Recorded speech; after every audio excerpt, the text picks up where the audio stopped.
And ladies and gentlemen, we are live and locked in.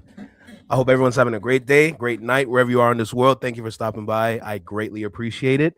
As you can see, I am not by myself. Like, this feel like the Brady Bunch around here. I'll tell you that. Oh, Lee. So, ladies and gentlemen, you are tapped in with the Consumer Group Chat, a new series on the Flexion Mind Network where we're going to focus on all the music topics that be going on throughout the years, monthly, of course. If this does well, we're definitely going to do this. I'll just let you know right now. It's just like, a little tester, a little feeler kind of situation. Oh, for sure. Right? So, now before I get into everybody's introduction, because I'm going to handle that for tonight, there's only one thing I got to do first. Yo, you, right here in the small box. Hey. All right. Hey, we're all in the small box this time. All right. I was gonna say which one. I chose This small box. circle, I was so- waiting that, bro. What do you mean? It's This one? They're all That in one? the bottom middle. In the bottom Yeah. middle. Oh, All okay. right. That one. So, ladies and gentlemen, I am the Flex individual, the Flex person around here. I am the Flex in my network. Welcome to the panel that we have for tonight. So, we're going to quickly go into introductions. The individual to my left, we got King Hammer, the one, the only, the legend, Mr. The support is free. King Hammer, ladies and gentlemen. The ace up your sleeve, the hip hop enthusiast. You already know how it goes down. I'm Yeah, always here. and by the way, we broke. I ain't got no sounds so- like that. All right. So hit that like button. Hit that like button. You don't For gotta all the yell. dads and No, We're all not the gambling. moms We're out not there. doing that on So YouTube. We don't see want to the- get hit with the you see replay. Facts. You see the watermark? Yeah, we can't pay for this. We broke. This ain't. Yeah. We ain't No, copies no, of no, the no. bottom tier. You can't pay for it yet. Just hit Let's that get like that out the button. way real quick. Trust. Just hit that like Every little button. We counts. out here. Facts. We still trying. Okay. Yes. Let's go. Excuse All my right. kids. My bad. The individual in the top left, Mr. Torontonian himself, Mr. I went to the Kendrick Lamar concert, and a lot of y'all didn't. Mr. Lightwalker, ladies and gentlemen. Appreciate you for having me. Yeah, You already yeah. know the support is free, like he said. Like, comment, share, subscribe to all of us. We got some talented people in here, and I appreciate you having me. Hit that like. Yes, sir. Now, I have my eyes on the chat too, so y'all better hit that like. oh, lovely. Mhm. Now, for the individual above me, Mr. Capitalism himself, the individual that literally just understands how the world works, Mr. Canadian rapper NK, ladies and gentlemen. Hey. What up, y'all? What's poppin'? Hey, Appreciate you, Flex. Thanks for having me, as always. Hey man, I'm just I'm just a guy, bro. Like doing what I do. All right, to the top right, Mr. I do reactions. I get down to the business. I used to read court files, but it's stress. Mr. J Tom, ladies and gentlemen. yo, The que lo OG. que, it's not the OG. Flex is the OG, but yeah. I mean, I wouldn't say I'm an OG, but They're unking you, bro. You- They're unking you, Like, man. I've known you since I was 15. You an OG. okay, that's crazy. Nah, how's it going, y'all? Y'all better hit that like button. All right, King Hammer's there. I'm here too. I'm one of the mods here. I also do reactions on my own channel. You guys can go ahead and check out J Tom Reactions. Support is free. Ya tú sabes. Everybody's link is in the description, by the way, so you can sir. literally go and visit us. Yes, I'm prepared. Okay. Always Now, remember, finally- support is free. Love to see it. Finally, matter what we it have is. one more individual on this panel, Miss Mysterious. Miss, Like that. she get down to the business, Indeed, I do. but she be doing it in the shadows because you don't really need to see her. Miss, I Goddamn stay on right. top of things. Miss Aya, ladies and gentlemen. Thank you. That was a beautiful introduction. Thank you so much, Flex. But yes, my name is Aya. I mean, I try. Like, Nah, I know you tried, but you do it very well. So I'm like, thank you. That was a beautiful introduction. And so, as he mentioned, my name is Aya, and I'm this generation's fig tree, and I'm gonna lead y'all to victory. So I hope you take that to Hey. heart. But I'm really excited to be a part of this. And like I said, I've known Flex since I was young. Like he's really like my big brother. So y'all need to listen to him. Like he's really the one. I'm just a guy. It's not even that deep. Don't So- sign now. All right. At this point, we're going to be getting down to business because we have a topic of discussion for today. I believe is very serious and very important going forward in music history, right? Because a lot of people don't understand is that the consumer is the one that shapes this. They tried to use bots and they all got exposed. It's not working no more. So as much as they want to rely on this thing is malfunctioning, and that's a damn shame. So let's go ahead and get started and lock in. Topic of discussion is in 2026, with everything that's going on in the music industry, with the shift, artists, anything and everything, Spotify, Billboard, what is the role of a consumer? Because a lot of times that really gets confusing. So you got to consider everything that we have to experience as a consumer, and then we are the ones that shape this. So we have to we dictate technically what's good and what's not. So looking at the overall landscape first of this, when you look at the current music that we have, looking at the kind of artists that we have, looking at just anything and everything that is important to us when it comes to this thing, the landscape is in shambles, if I'm going to be super honest. At this point, we have to start taking charge.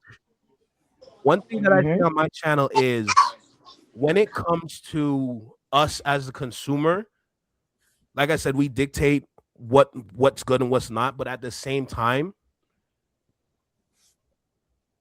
when it comes down to it, we also have to be careful of how we choose these things, because Right. the old way that we used to do this is not working anymore. So I want to go around the panel real quick and just quickly get everyone's just comments on the overall landscape when it comes to the music industry. So I'm going to start to my left with King Hammer, and then we're just going to go around. All right. So that being said, King Hammer, take it away. Let me know what you think about the overall landscape. If you want to go back in time to 2024 to make it easier to have that conversation and what it looked like then feel free. All right. As the consumers, I'm throwing my card down. Don't worry, I'll play it later. So, as the consumer, we are here to measure the impact of the music that hits the market. And when it comes down to the numbers and all of that, those are just statements of placement, is what I'll say. You can place the music wherever you want, but is it being played in the club? Is it being played in the house? Is it being played in the car? Is it in your headphones? We as the consumer judge where these songs go and the impact of how hard it hits or doesn't hit the culture. So at the end of the day, with how things are moving right now, I really wish that they would bring back CD stores. I really wish that they would, not focus too much on the streaming numbers and how much the dollar amount to a stream actually costs. Go buy the album. Go buy the album if it's that good. Don't make music so accessible. See, if it's so cherished the way that we cherish it, then we should be able to go out and go buy these vinyls, go buy these CDs, and make sure that the artist is being compensated correctly, because we appreciate and want to support that specific artist, or however many that there may be. Personally, with the way that hip hop is going, it's not like there's a lot of contenders against Kendrick, against Clips, against JID, against Tyler, against Nas, against honestly, I mean, with all the people that were running the agenda, the agenda people, which they know who they are, and I think that we all as a collective know who they are. Their music has been whack. It's been hot dog water. It's been pure butt, if I may add. It's only because their characters have now been exposed, and I'll be arguing this until the day I pass. Your character validates your music. If you're not right within, how am I supposed to support you? I'll No end on facts. that. No, absolutely. Thank you. I just needed to co-sign that real quick. Yes. I'll play that card, and my turn is done. That's real. No, you used your term very wisely. That's real. All right, Lightwalker. Yeah, no, just to come off of that, I think too, the consumers, given what has happened in the last few years, there's been a lot of cons, but there's also been some pros. I think a lot of things that were going on behind the scenes that I think, you know, we all probably knew before things happened in 2024 and 2025 are now kind of on the forefront, and the consumers now know that the labels and, you know, the other companies and the people behind that are pushing things, and they, I guess in a way, make it look like they have the power, but now that the consumers kind of have the knowledge that we are the ones that give them the money, we're the ones that put the money in their pockets because they choose the artists and we listen to them.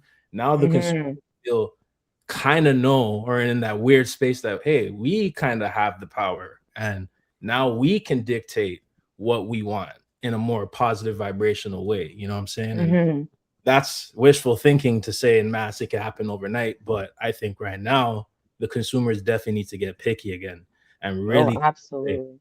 you know, like, I want to listen to this, and you can't just give us this slop. You can't just feed us the garbage like you used to before. You know what I mean? So I think we just got to realize the power we have, and we pay them, right? And without us, they're not getting no money, right? So we got to be picky about what we want going forward.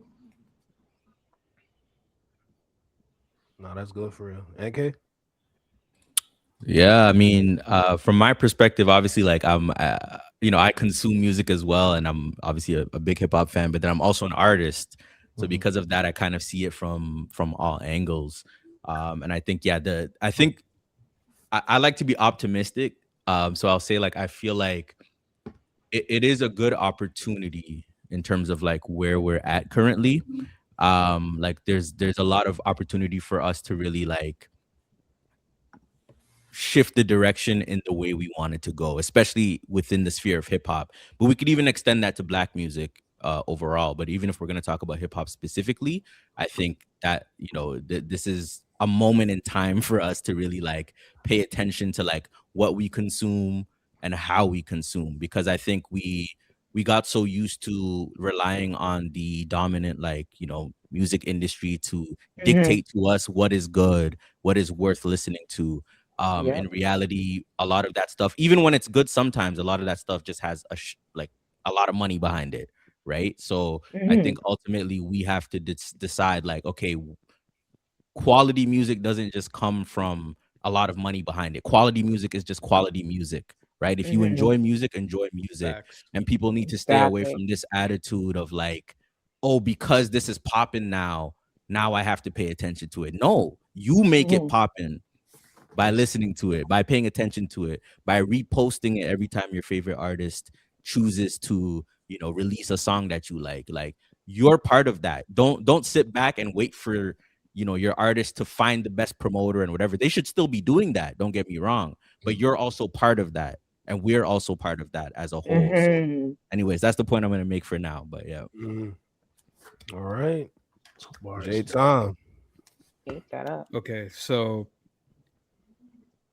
a couple years ago, I made the decision to stop listening to the radio.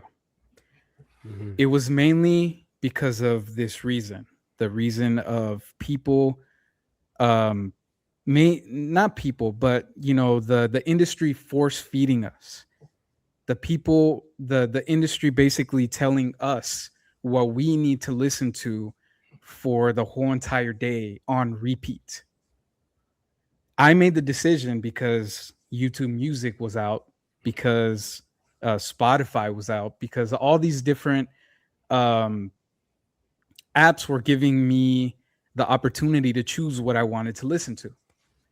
And I made the decision to just always have my radio muted. whenever I'm driving. So whenever I see these conversations of what is it that the consumer needs to do, the consumer being us, we need to basically choose the artists that we want to listen to. We need to go and give the money to the artist or give the plays to the artist that we want to support. And that's basically, in 2025, that's what happened. In 2025, the shift happened, and people are realizing, hey, why is the music from 2024 still being played on the radio and no new music is being played? Why am I not getting new music from X, Y, and Z? Why am I not getting that? And that's basically the main reason why we're having this conversation. So my main point is we have the choice to choose the artist that we want to listen to and support, and basically that's what consumerism pretty much is. And that's a direction where it's going now in the shift in 2026. And that's where that's where I ended. No, that was good. All right, Aya, take it away. Okay, before I take it away, check your text messages. There's a audio feedback. Can you just look into that real quick? Audio feedback. Okay. I think it's more so that like when people Is it talk, like an echo? then there's an echo. Yeah. Yeah.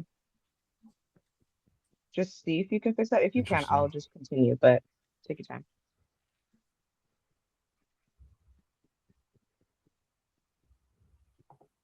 Is that good? Let me know if everybody can hear that. In the chat, of course. I think that as long as we're all muted before somebody else is talking, then it should go away. And it should be okay. Sounds Yeah. good. Okay.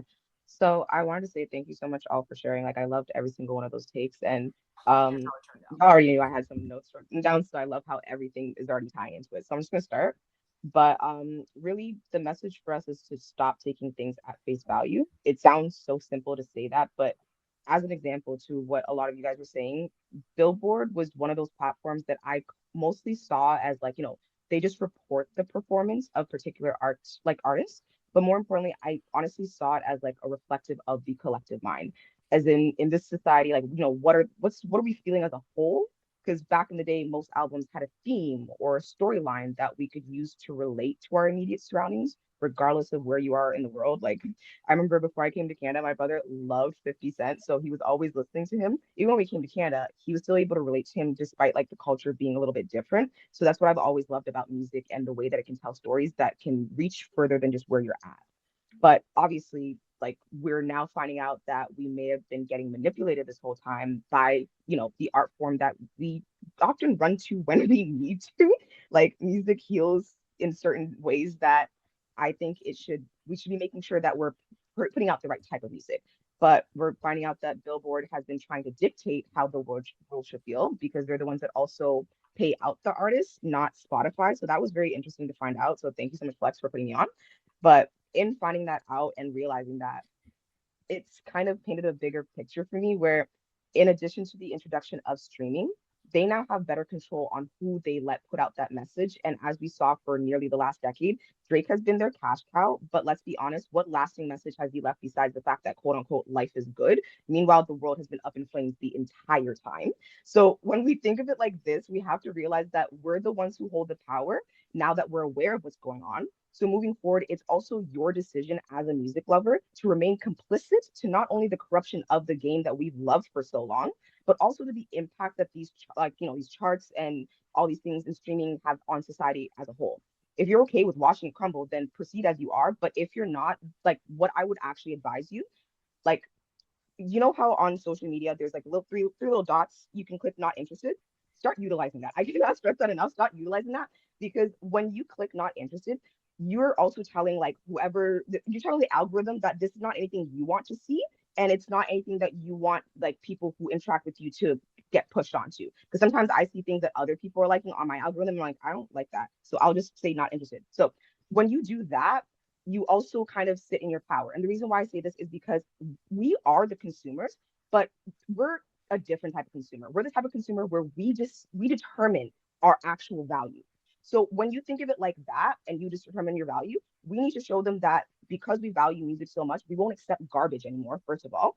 And in this digital age, even a dislike is considered engagement for a lot of these platforms. So we need to cut off the algorithm from even pushing the content that's destroying the game we love. Otherwise, I'm not gonna lie, I won't even engage with you. You know what I'm trying to say? Like, you can't complain and then not do anything about it. Like, that's the point I'm trying to say. She cooked that. Jesus. Oh, she cooked that heavy. Right. Stirring Y'all the saw the pot. seasoning? What I had The seasoning? You know what I'm saying? Crazy. She's ready. Nah, she ready for real. Here, Man, she's over there chefing. Oh, I'm actually Here's the thing, though. onto some like actual Toronto artists that I've been working with for the last few years. So I really hope y'all listen to them. I'll also put them in like Discord chat. But oh my god, I'm about to push y'all on to like Toronto music. The real ones, yes. The real ones. yeah. Pretty flex. On to the next question. One thing though that I haven't heard yet was Mhm. AI music. Oh yeah, I can't wait. To talk about That's that. another major player, Miss Xaniamonet. Keep in mind there's AI A&Rs, which literally doesn't make sense the more you think Wait, about it. can you explain the ANR acronym? I don't think I've heard that before. A&R is essentially just somebody going out to go and find talent. Just long story short. Okay, I'm I'll ready. keep that in mind. I'm ready for that one. Can I please? Can I go? Go ahead. All right. AI music is a damn sham. All right, I don't want to hear nothing about no AI music. All right, Allen Iverson ain't produced this. All right, y'all need to leave that alone because it is not authentic music. It is not genuine music. You can have that as elevator music. You can keep it over there. You can put it in your office. You can put it on the call center hold call button. I don't care. Don't be bringing that into the mainstream, into the damn radio. Y'all getting me mad. Listen, AI music is not supposed to, especially hip hop AI music. No, don't you dare bring that garbage my way. Don't you bring that whack automated ABC rapping. No, none of that. I don't want that. I don't need that. That is not. It is artificial intelligence. It is not actual intelligence. They're two different AIs. Y'all need to cut that out. And if you support it, dude said ABC 1 2 3. I don't want to hear AI music. I don't.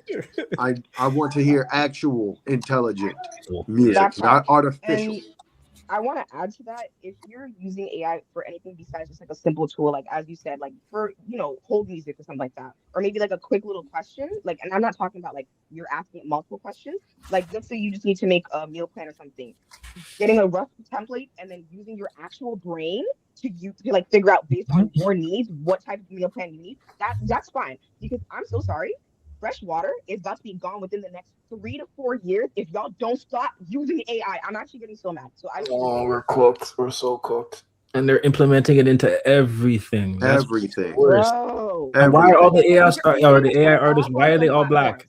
Why are they all black? Soon we're gonna have AI water. First of all, why are they all black? AI water. You know why? I'll have with you later. I was gonna say you already know. Exactly. You already know. Previous, man. We the entertainment. That's why they all black. We the think about it like this. That's why they all black. Crazy. Exactly. So think about it like this. There's AI influencers on social media, and the popular ones are black. So even the fake black ones are actually more popular. That's crazy. Because they'll never want us as like our most authentic selves. They will always want a caricature that they can control. It's deep. How is AI like influencers ghetto? And that's racist, right? Character. Yeah, someone programmed They that. don't want us. How do you hold on a second? How do you program ghetto? That's what I'm saying. Think about it. Think about it. You have the AI study. You have the AI study. Oh no. And Oh Lord. This is that's what happens. but that's the thing. If you think about, you know, the history, especially of Black Americans in particular, in the context of like North America, like if their music was already being stolen by white artists, like you think of Elvis, you think of it's an infinite list. I can't The even go down robbery of Macklemore and Good Kid, Mad Macklemore. City. Exactly. First of all, That was don't bring crazy. up that man's name. I mourn That him was every crazy. But single if you Nah, day. I'm think of ready. that, I mourn it's that man not every day. it's not Let me pray. surprising that now that there's just a new technology Shout out to that Crew can in the emulate it chat. or What attempts up, to Crew? emulate it, that they're just gonna use that basically. No, you're right. So you're pretty much saying that the AI was inevitably gonna take up from its masters. Oh yeah. Behaviors. Mhm. Oh yeah. It's crazy. I mean, y'all Best way haven't to seen put it. Terminator? You haven't seen iRobot? Like, Skynet. I don't know why you people know? are telling not us- scared enough Like- of like just, you know, technology Listen. getting a little too smart. We're Like not the too far movies off are from that, out too. there. The We've been movies are out warned. there, and they say, you know what? Hold my purse, hold my beer. Let's make something even worse. Let's make it into real life. Listen, God, why are we in this? Also, Flex, apparently they still can't hear you, eh? In the they chat. programmed ghetto because of how much they were exposed to it. Mm. Our lifestyle has been publicized for years, decades. And Because we've the been thing a is that minstrel it show is in now, our own way. huh? That's true. We've become like a minstrel show in our own way because like money's become like the motivator for a lot of things. That's why you have coons, bro. Like they are like we've been under the microscope of our oppressors. We've been under their lens for so long. I kind of talked about this in my recent video under like my moments in media and music segment, but it's just the fact that we have allowed our oppressors to be quote unquote our friend because they're paying us a lot better than they may have been in the past, so to speak. And as a result of that, like we've lost boundaries like with just our culture, meaning we have allowed people to be able to say things about our women or about our culture when they had no right to say anything. So that's why we need to become gatekeepers, like proper gatekeepers, that they realize like we're not taking that anymore, but more importantly, we're going to keep our gifts and our talents to ourselves. We're no longer going to be a show for you. We're going to harness our skills, do our own thing, and enjoy our own blessings, but you guys can just really watch from the gate. No facts. That's for real. I hope y'all didn't see the death stare I just gave my daughter. Yeah. Listen, sometimes you don't gotta say much. Nah. But no, I totally get that. My biggest thing about hip hop is the fact that it's the gift that keeps on giving, but we're starting to pour from an empty glass Oh my God, because thank you. it shouldn't be up to us to be like, yo, when is Kendrick dropping, man? We need that body for body. Or when is Clips dropping again? We need another So Be It. Or, you know, it's slim pickings as to when it comes down to quality music, because everybody that we've been listening to throughout the turn up era, and I call it the turn up era because I think y'all know what we were doing the entire time. Yeah, absolutely. Instead of filling up our cups, we were emptying them. And now that we're starting to pour up, we're like, wait a minute. There ain't no fuel. There's nothing to put back into this cup except for X amount of people. Like I'm hopeful that J. Cole comes in and does his thing because of course I definitely was solid with J. Cole being a contender against Kendrick. Drake, I don't know. But against Kendrick, that would have been great. But when it comes down to that real deal, what am I trying to say? That authentic, realistic, and genuine kind of music.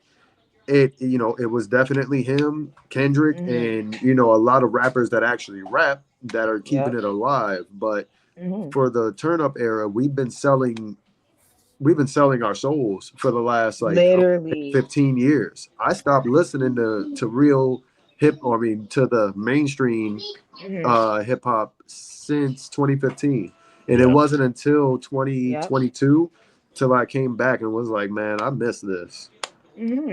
Oh, I really want to add to what you're saying because I really do agree. Like I even stopped listening to music like I would say hip hop, and even I still listen to a little bit of R&B, but that same timeline was when I kind of just stopped like looking to hip hop because everything was just oversaturated and not with anything that I really wanted to hear, because again, I love a storyline. The music was not really giving me that. But even though I do agree, I think what helped was the fact that yes, we were oversaturated, but even though we were oversaturated with like garbage as far as I'm concerned, it taught us what I want to be able to teach the rest of the world, which is delayed gratification. Us having to wait for Kendrick to drop makes us appreciate everything that he drops so much more. And because him, and honestly, when we get to the question about what artists can learn about, like, music and all these little things, this is what I'm going to tell y'all about the artists that I'm working with. And they are the ones that I know have perfected delayed gratification. Because every time I hear their music, I'm like, the world needs to freaking hear this because it's timeless. No matter when I'm listening to their songs, I either am reflecting in a nostalgic way or I'm feeling motivated because I'm like, no, this is what I want my life to be like. And that's where I feel like music should be when it comes to motivation. But that's where I'm like, we need that level of delayed gratification where, yes, it might take us long to hear from our favorite artists, but you know that they spent that entire time putting belt to ass on every single thing that they're doing. So while they're doing that and then drop it, use that time to listen to that song to see what message they're trying to put out and then use that as your motivation, or use it to reflect on a time that you needed that growth or that motivation and work from that. Jay Tommy, if you want to say something, go ahead. This is why I'm not rushing Baby Keem.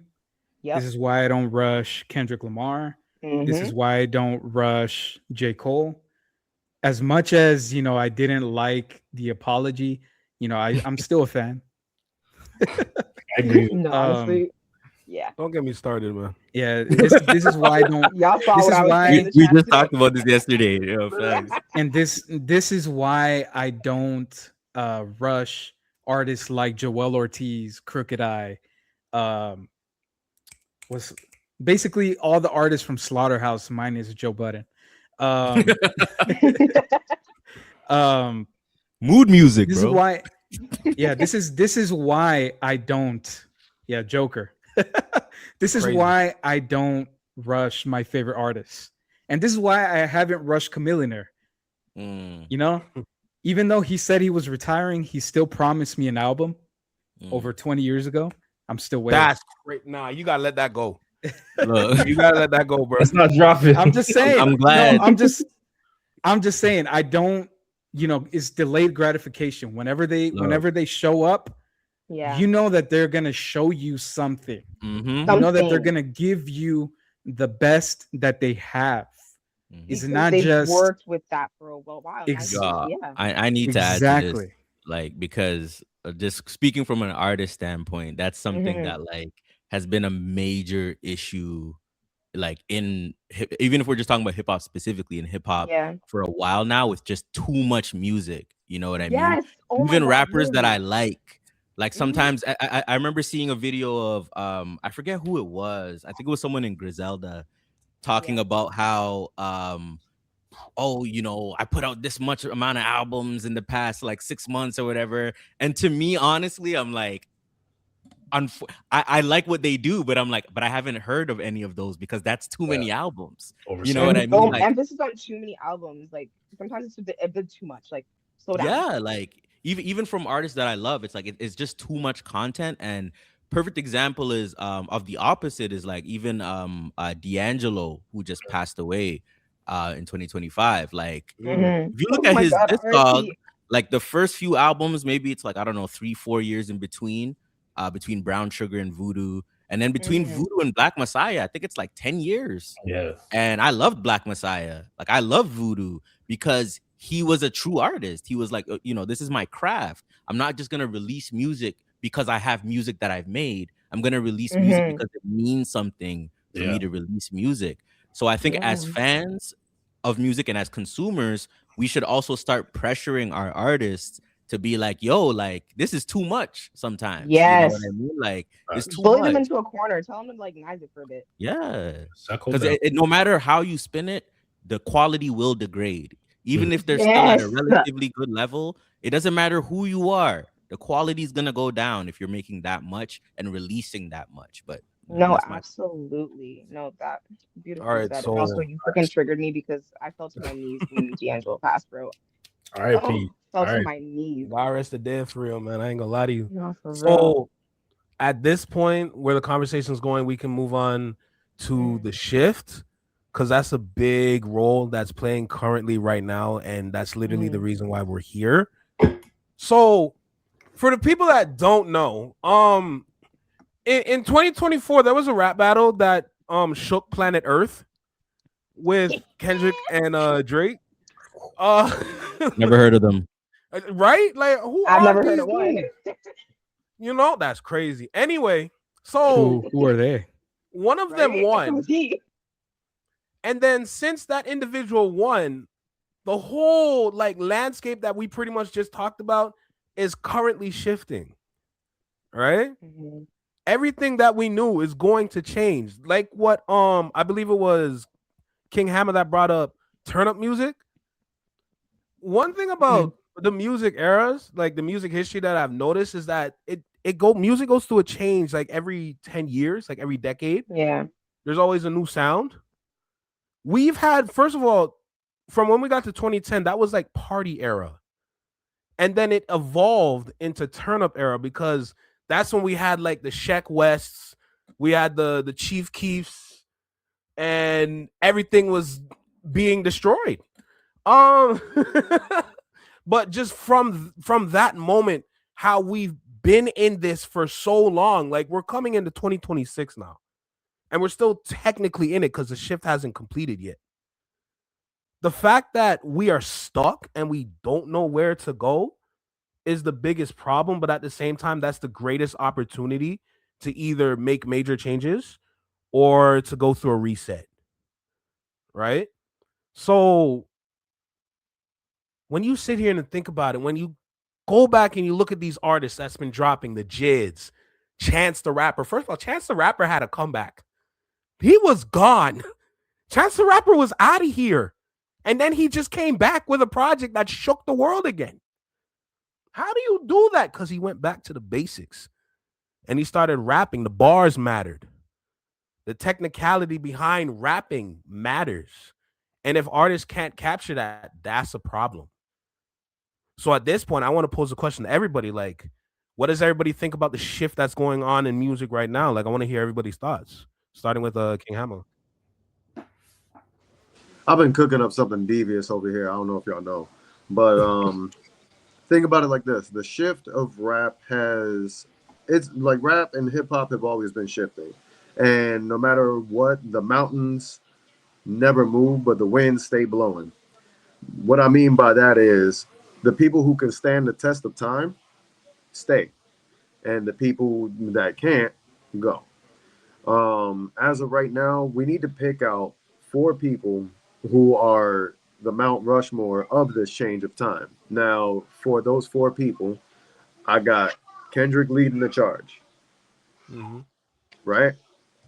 Now, I also judge people on suits of the cards. So, the person that is the king of the club, Future. If Future drops anything right now, I guarantee you, we all gonna listen. We're all gonna hear it out. We're all gonna make sure that he's still going because he can stand the test of time. Ever since Dirty Sprite 2, life ain't been the same. So now the flashy, the cool dude that's over there making it happen, or the cool dudes that's sitting there making it happen and telling us how good life is from how bad it was, is gonna be the Clips. Clips is going to sit here and lead that charge. They're diamonds. They got it on there, and they tell you how they earned it. Now, then we got the Heart. Right now, it's out of 2 people for me. It's out of Chance or Tyler. With the consistency, with the amount of love that he's been getting, and the amount of, no pun intended, but pride that he's been able to manifest within a lot of people. Boom. Ace of Heart. But those are my 4 pillars. But there are people that I can mention. Doechii.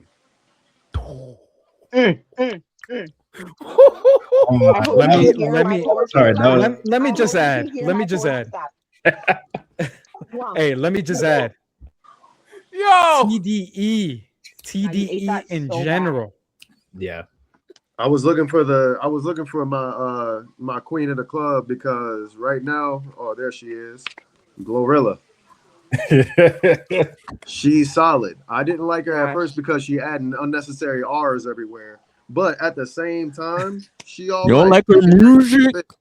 I don't like her music, but at the same time, I do appreciate the character that she has behind her. She's very solid within herself, and that's something that I would say that I wouldn't be mad if my daughter would listen to her, but just as of age.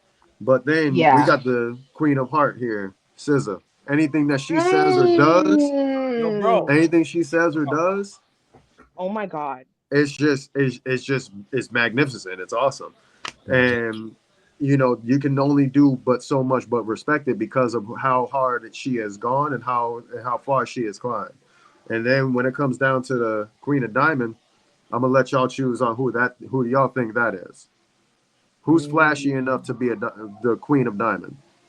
I'm not gonna lie, I would probably say Beyonce. But the thing is, how do I say this? Like a diamond, she shines so bright that like her brightness kind of makes people uncomfortable. That's why, as much as people love Beyonce, she has a lot of people who critique her. I even critique her because I love her too, but she has very capitalistic ideologies that I don't actually really agree with. So I would honestly put her as a diamond, and I love how you've broken it down using the suits. So I really want to have a stronger conversation for you because I have Kendrick as my heart, like from the male perspective, from the masculine perspective, but SZA is my heart from the feminine. So I love your breakdown.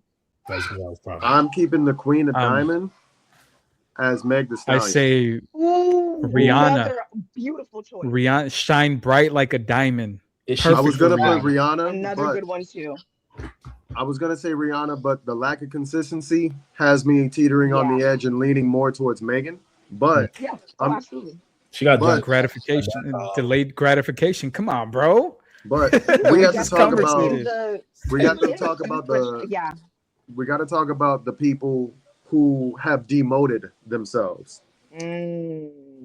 These two people have been demoted horribly ever since 2024, and who are they? These two. Jermaine Cole and Drake.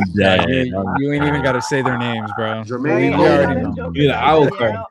Yeah, you didn't have to say anything. They demoted you didn't have to say their out names. of the rank.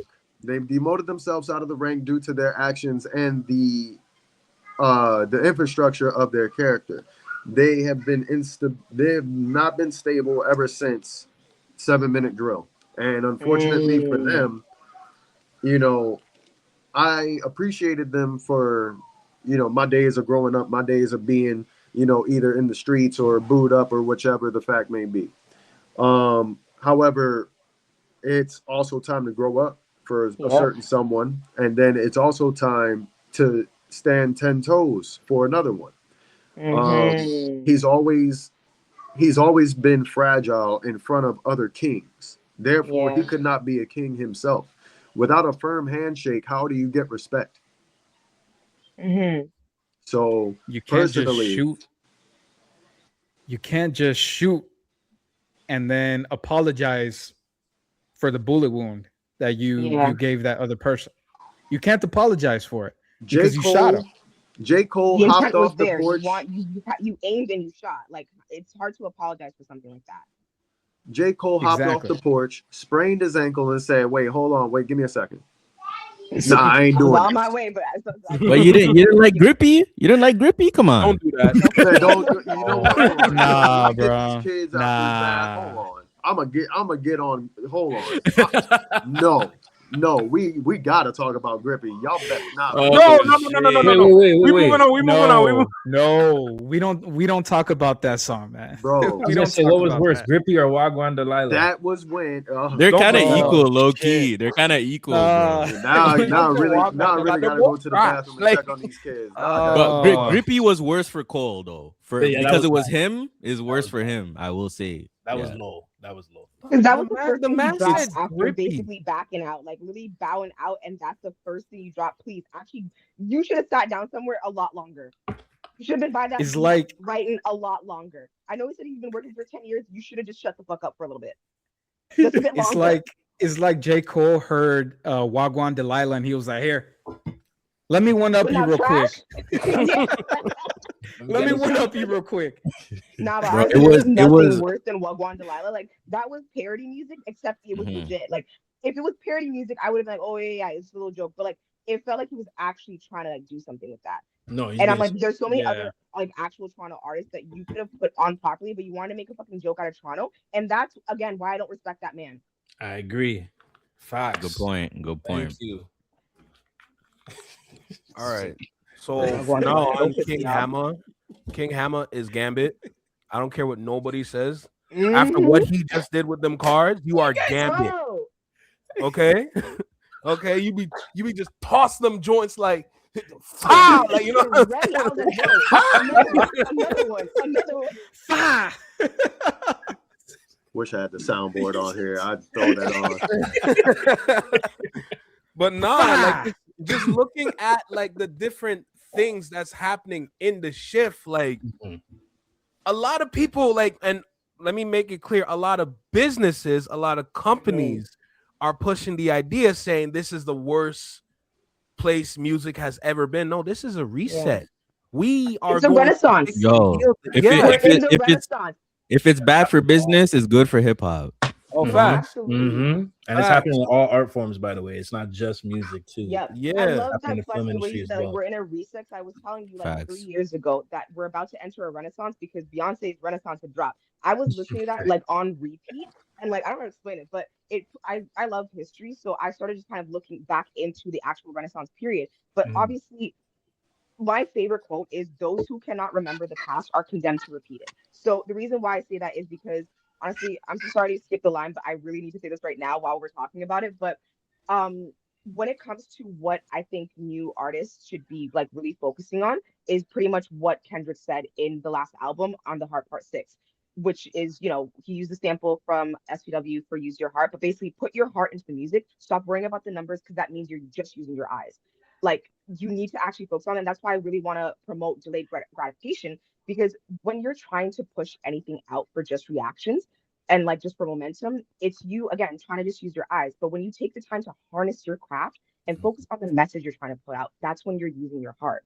So when you take the time to study your own craft, but you're also able to look at your motivation better, you also then have the time, because again, this is your isolation period where you're working on that shit. So during that time, I always recommend look at the society as it is, the culture as it is, see what music is like, you know, moving people, what's motivating them, and then also reflect on the previous greats that have actually like made movements within music or even any art. As I think it was NK was saying, like art in general, look to other forms of art to see inspiration. Like I love photography, so I also like to make sure that the pictures that I post with any of my messages are something that if you look hard enough, you're gonna see the message, even if you're not listening to what I'm saying. So that's what I'm saying, where it's like you need to look at history in order to like basically study. But when you do that and combine all of those things together, your own soul will be able to express it better in what you put out.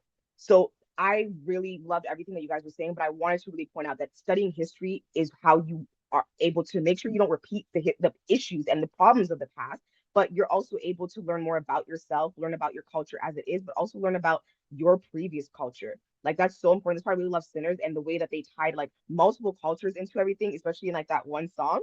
So I love music, but I also love studying history. And I think that as we are trying to rebuild like rap as like a genre, we need to look back at those greats and take the time to do so, because we're in the Renaissance period where we've been in it in a while, but we're at the peak. So what we put out is actually going to be what stands the test of time if we take our time. We also I wanted to go ahead and piggyback off of what she was saying. piggyback real quick, and then I'll jump in after. Thank you. Yes, sir. So it's just like the mechanic world. You know, I'm a mechanic for everybody that didn't know. So it's just like the mechanic world. Whenever you want to become a better mechanic, you go and try to talk to the person that you see that's the best at what they do. You go and you try to get as much knowledge as possible from that one person, and then you take in whatever you can and use that in a you know, to basically become a better mechanic. You use that, you take other people's information as well, and you know, use it as part of your arsenal as well. So I was also a writer, NK. I was not a writer, but like a hip hop art, not a hip hop artist, but like underground of the underground, all the way Nice, underground. nice. Don't matter. You But somewhere. yeah. So my homeboy, I learned from him.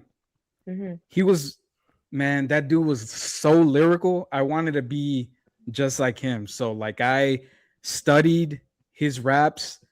I took, a couple of days, me and him, we went to a park, and then he helped me out. Dude was helping me out Mhm.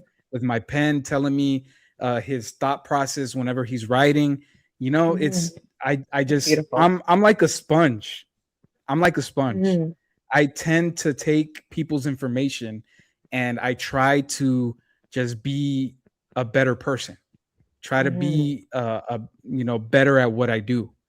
Yeah. And I think that hip hop artists should do the same thing. I think hip hop artists should go and try to be better and make their music better, but for some reason they just want to go and take the easy route, have somebody else write for them, have AI write for them, have other people, record the song for them, and all they have to do is listen to it and then they record over it. Mm-hmm. So the way the shift needs to happen is people just need to do things on their own. People need to write their own shit. People need to, excuse my French. People just need to write their own music. It's passion. People just need to write their own music. Like I just don't, ever since the turn up era happened, like I know for a fact that a lot of these people did not write any of those songs, which is sad because even a little kid can write that. You know what I mean? Mm-hmm. Like a little kid can write the ABC raps that they were writing. So I just think, again, like what Aya was saying, I think that we as like hip hop artists just need to do shit for their own. And that's all I'm gonna say. Yeah, no. So when you were talking about the whole like mechanic aspect, to your point, you can take that and you can apply that to producing. It's the same thing. When you work with producers, you have Thank you. Yeah, not so. I saw your piano. I'm like, let me lock in. So looking at producers, young producers, they will look up to the older producers, not necessarily being in the room, but they would study their art, right? So at that point, when it comes down to like crafting songs, like it really, like the one thing that really matters is at this point, we have to welcome in the creativity, but it's our job to critique everything now. Since that all of these things are changing, all these borders are being knocked down, we have a voice again, right? So depending on where we go or who we choose to support, we have a voice to say, nah, that wasn't it. Nah, that's cold. That's fire. And then they can build off of that, because now that you have an audience, you can build around it, not necessarily have them in the front part of your head, but the back part of your head. And then you can start to create and mold things that other rappers, singers, or whoever, they can use to hop on that, and y'all can create art. Looking at the shift again, like look at all the things that were exposed. Botting, bots. A lot of people, thanks to academics, we know about numbers somewhat. Not like Adinross and his friends, because they don't get it. They don't understand it. But for the people that are on YouTube, that's watching the Curtis Kings, that's watching the Company Man, Big Zo, Koala, any of these individuals that have their channels well established, that's been sharing this information, we are learning from them, and then we get to share it to whoever's watching this, right? So with that being said, it's kind of like, it's tough because everything is a little scattered, because it's so easy to be all over the place with this, but we just have to learn how to like narrow in on like, okay, this is what needs to happen, so we can start to guide this ship this way, instead of go back the same route that was happening prior. So that's how I see the shift. When we look at Spotify, I had no idea Spotify was just a music library. That was me personally. From when I found out about Billboard, and they're the ones controlling how much a stream would equate to in terms of cost and revenue, then I'm like, okay, so since Billboard is controlling this, when you look at Spotify and how much you got to pay, mind you, today, Spotify hiked up their subscription rate again. What are we subscribing for? Chief, man. Yo, that's Period. crazy. And honestly, like their shuffle options are so shit, especially the AI one. Like, I don't like, what am I paying for? I'm so glad I'm going back to school. I'm not using that student discount. I'm so sorry. I'm not paying full price for that bullshit. Straight scams. I just want the I chat to stopped know. paying for Spotify years ago. I just want the chat to know. This means I got something to say. This means I'm ready to argue. Academics. You done triggered me with that one. Oh Lord. You triggered me with that Yeah, one because you can just tell with this shift, their power is now in jeopardy. Mhm. Number one, you've seen how one-sided ACT was during the great beef of 2024. You've seen how Adinross is out and about and acting funny towards everybody who appreciates or supports Kendrick. Same with how Kai was a little bit beforehand. Same how I Show Speed was. Like a lot of people that are in important places depend on each other in order to push that agenda so that they can go ahead and make more money off of themselves, off of the people, off of the consumer. Now, with the consumers waking up and demanding and needing more quality music, their power is now in jeopardy because that is not the agenda they support. They support the derogatory behavior of other people in order to increase their own personal revenue. And they're afraid that this shift is going to compromise that money because it now doesn't coincide with their character that they built for the last 10 to 15 years.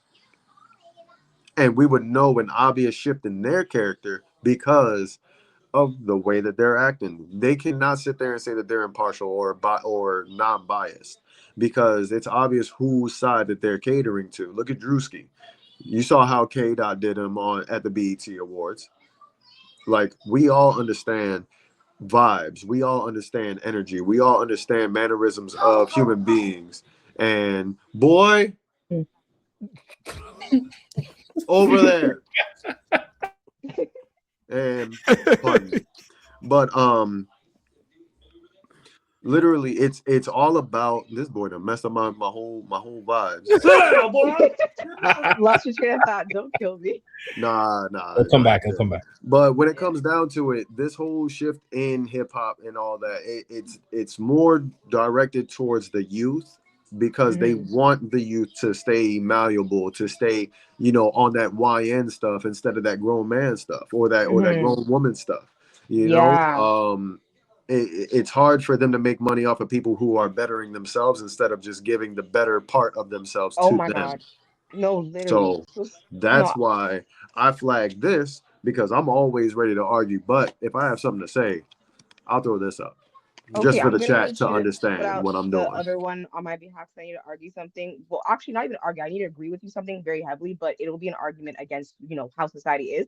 But like, okay, especially like discrediting people who are trying to better themselves. The reactions to kaicenat just reading on his live enraged me so much. I have a 30-minute video that is going to be dropping as soon as my freaking computer starts working. But it's basically telling people who are parents, people who are planning to be parents, and people who just are part of villages. Like, you don't got kids, but you got niece, nephew, whatever. It's basically going to give you the blueprint on how you can better yourself so your kids can see you as a good example. We have relied entirely too much on the state to dictate how our kids are learning in school. And that was our first failure as adults because the state just wants you to work. They don't want you to become smarter so you can do better for yourself. So why would you trust them to make sure that your kids are good? So you need to do that yourself at home. So you need to start reading to your kids. But most importantly, one thing I highlight, get them fucking library cards. I'm sorry, excuse my French. Y'all need to get library cards first and foremost. But to also kind of add to what Flex was saying earlier and just the shift of power that's happened where, Billboard has too much control. Spotify is very shaky, and honestly, really, you're paying for too much. I realize we need to seek a balance. Right now, the scales are tipped in the favor of the industry, and we need to start putting weight on the other side. The industry should have only ever worked as a sponsorship program for the right voices to be heard and thereby shaping our culture for the better. But that's not what's happening right now. And as mentioned, we're at the peak of a renaissance period. And Beyonce then told us, but we weren't listening. And Cowboy Carter to me was the returning of us to our roots, which we need to do while we work on our craft. And so as indie artists, I'm kind of jumping ahead to one of the questions, but like for new upcoming artists, people who aren't participating with the industry, we need to remind the industry that they need us, not the other way around. Facts. Mhm. I got Man, some- why are you chefing like that? Why are you Bro, I've chefing been like that? cooking. Crazy. all night. I need to go get some I thought Old that Bay breakdown, I was because like, that no, was. I need to make sure y'all hear me, and I want to be very concise with that shit. Shout I out got to something to Morgan. add too, if Need you some don't Old mind. Bay to that. Oh, go ahead, please. Yo, Lightwalker, Because- go ahead. Honestly, like pretty much you guys have all kind of been summing it up, but yeah, the shift, I think the emphasis on this shift is to remind the consumer that the power is truly in our hands. And it's like we said earlier that yeah, every 10 years or so there's always like a decline, and then somehow there's a new sound and we go back up. But this feels different because during those times it didn't feel like, oh, we still have the power. It was like, okay, they created the next sound and we followed, and yes, we liked it, right, for the most part. But then now we realize within the last 10 or 12 years now, we just allowed anything to go, to the point where now we're at a breaking point, and it's like, okay, we actually have the say. Like we said earlier, we pay them, right? We have the power, so we dictate. And we're at a point now where we can literally make content criticizing our favorite artists, Yup. movies. Everything's being criticized. Everything is being analyzed. And it's to the point where they're not just going to get away just dropping BS. They drop a shitty movie, excuse my language, we're going to talk shit about it, excuse my language. Oh, again, absolutely. right? It's the same thing with an album. If J. Cole drops his album and it's a stinker, he's going to get destroyed, right? He's gonna hear about it. He's going to hear that. It's to the point now where it's like we actually have the say. And I feel like these next few years are going to be very interesting because now we can see what the consumer really wants. And I think it's going to be a self-finding thing too, because the consumer in mass, I would say, still doesn't really know what they want, right? Like some of us will say we want conscious music. Some of us still want the vibe, but want it to mean something, right? And then some people just want the vibe, and then some people don't know what they want, right? So it's like all over the place. But these next few years and the leaders that we mentioned earlier, I think are going to lay the foundation for what comes next. 2030s are right there, right? And it's looking kind of bleak, but I do have hope. I have hope. So one thing, Hey man, don't remind me that 2030 is coming because I'm gonna be like 40. Oh man, don't remind me, man. That's a blessing. It's a blessing. Man. exactly. but Every day real of quick my though, I can't wait to hit 30. I'm so excited to hit 30. Trust me, 2 years, we're almost there. Let's go. so to Lightwalker, Hey, shout out to Big Zo. Big Zo's here. Gee, Yeah, Big Zo's in here. Hi, What's good? that's the guy. But to Ça Lightwalker's passe, point, tout fait la même. Sorry. so, I ain't gonna tell y'all what that means, but he know. no, we'll figure it out later. But to Lightwalker's point, when you're talking about what the consumer wants and like they're kind of confused, that's okay. So there's two ways you can go about this. You either rely on the music industry to hopefully organize these genres so that we can go to any avenue that we want and then we can enjoy the music, or it's up to us to kind of establish like solidified genres that we can go to as our sources to find music. It will make everything so much easier. Just think about it when you look at rock music and how many subgenres that has. And then you look at rap, hip hop, it's like, bro, it's like everything's together. We don't know what's what half the time. Yeah. It's everything. But that's also It's a because while to figure out what Playboy Cardi does. They keep switching too. I have an answer for that, but basically, like, obviously, because like there's not a lot of like, what's it called?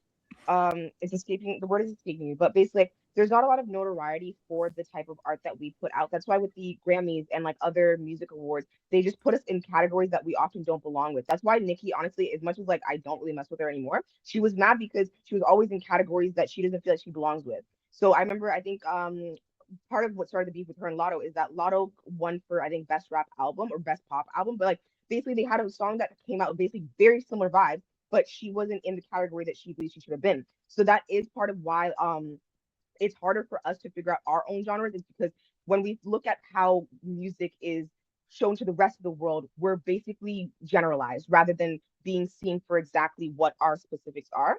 But what you were saying also earlier about, you know, having people that can make that decision reminded me, because I actually forgot to mention this, but for like the consumer question, or sorry, the shift question.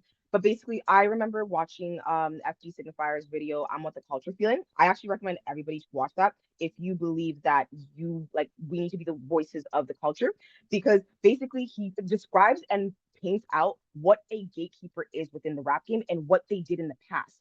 You need to know the purpose of them in order to understand what we actually need to be doing right now.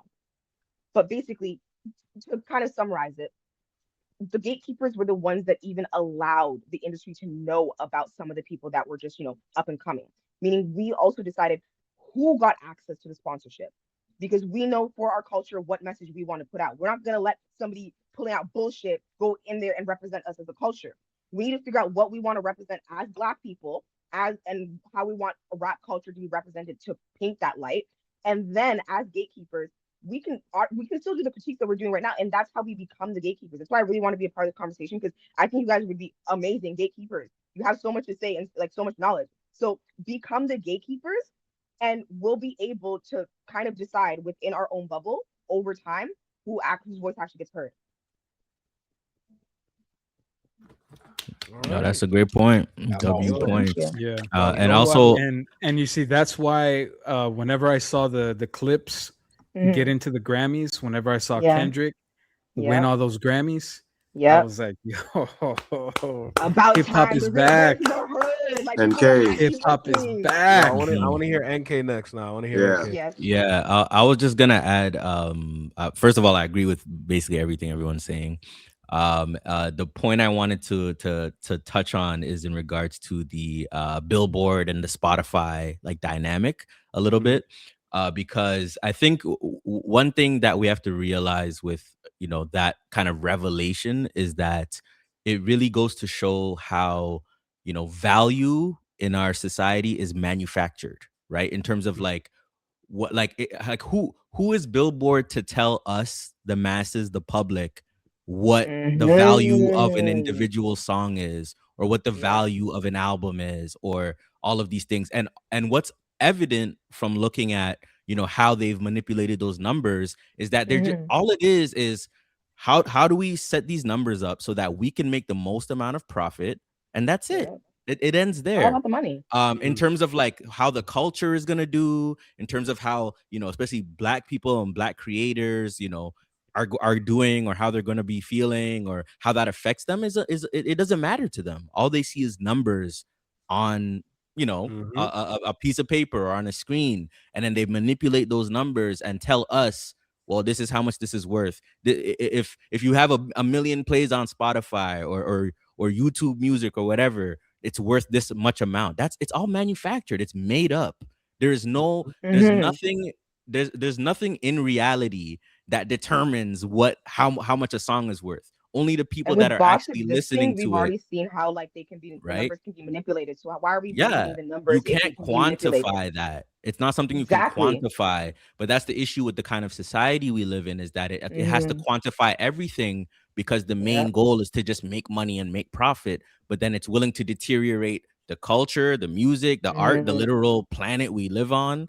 And that's the issue that we're seeing right now. So I just wanted to touch on that a little bit. But yeah. No, I love that addition, because you're saying exactly what I've been like reflecting on for so long. And it's literally just that part, because money is the motivator for everything. People want fast money, not just like long lasting money.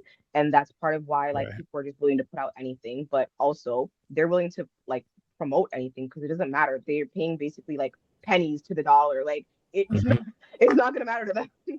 Look at Offset. Yep. Hey, Can I play my basically, card? so Oh wait, no, J Tom, you next. Go ahead. Yeah, J Tom and then King. okay.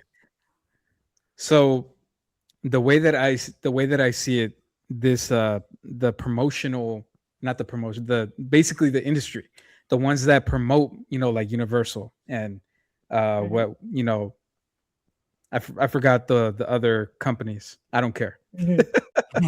Sony, I think, I don't know. I So could be wrong. they're trying to feed us the BS, which is numbers, this, numbers that. Oh, this person over here is outplaying Kendrick Lamar. Oh, Drake has more numbers than X, Y, and Z. Oh, J. Cole had the best album, best verse. When in all actuality, better music is out there. Yeah. And it's not being promoted. Mm-hmm. If the better music was promoted, this industry would be completely different. Absolutely. And that's also what I was saying. Like, no, I'm sorry, go ahead.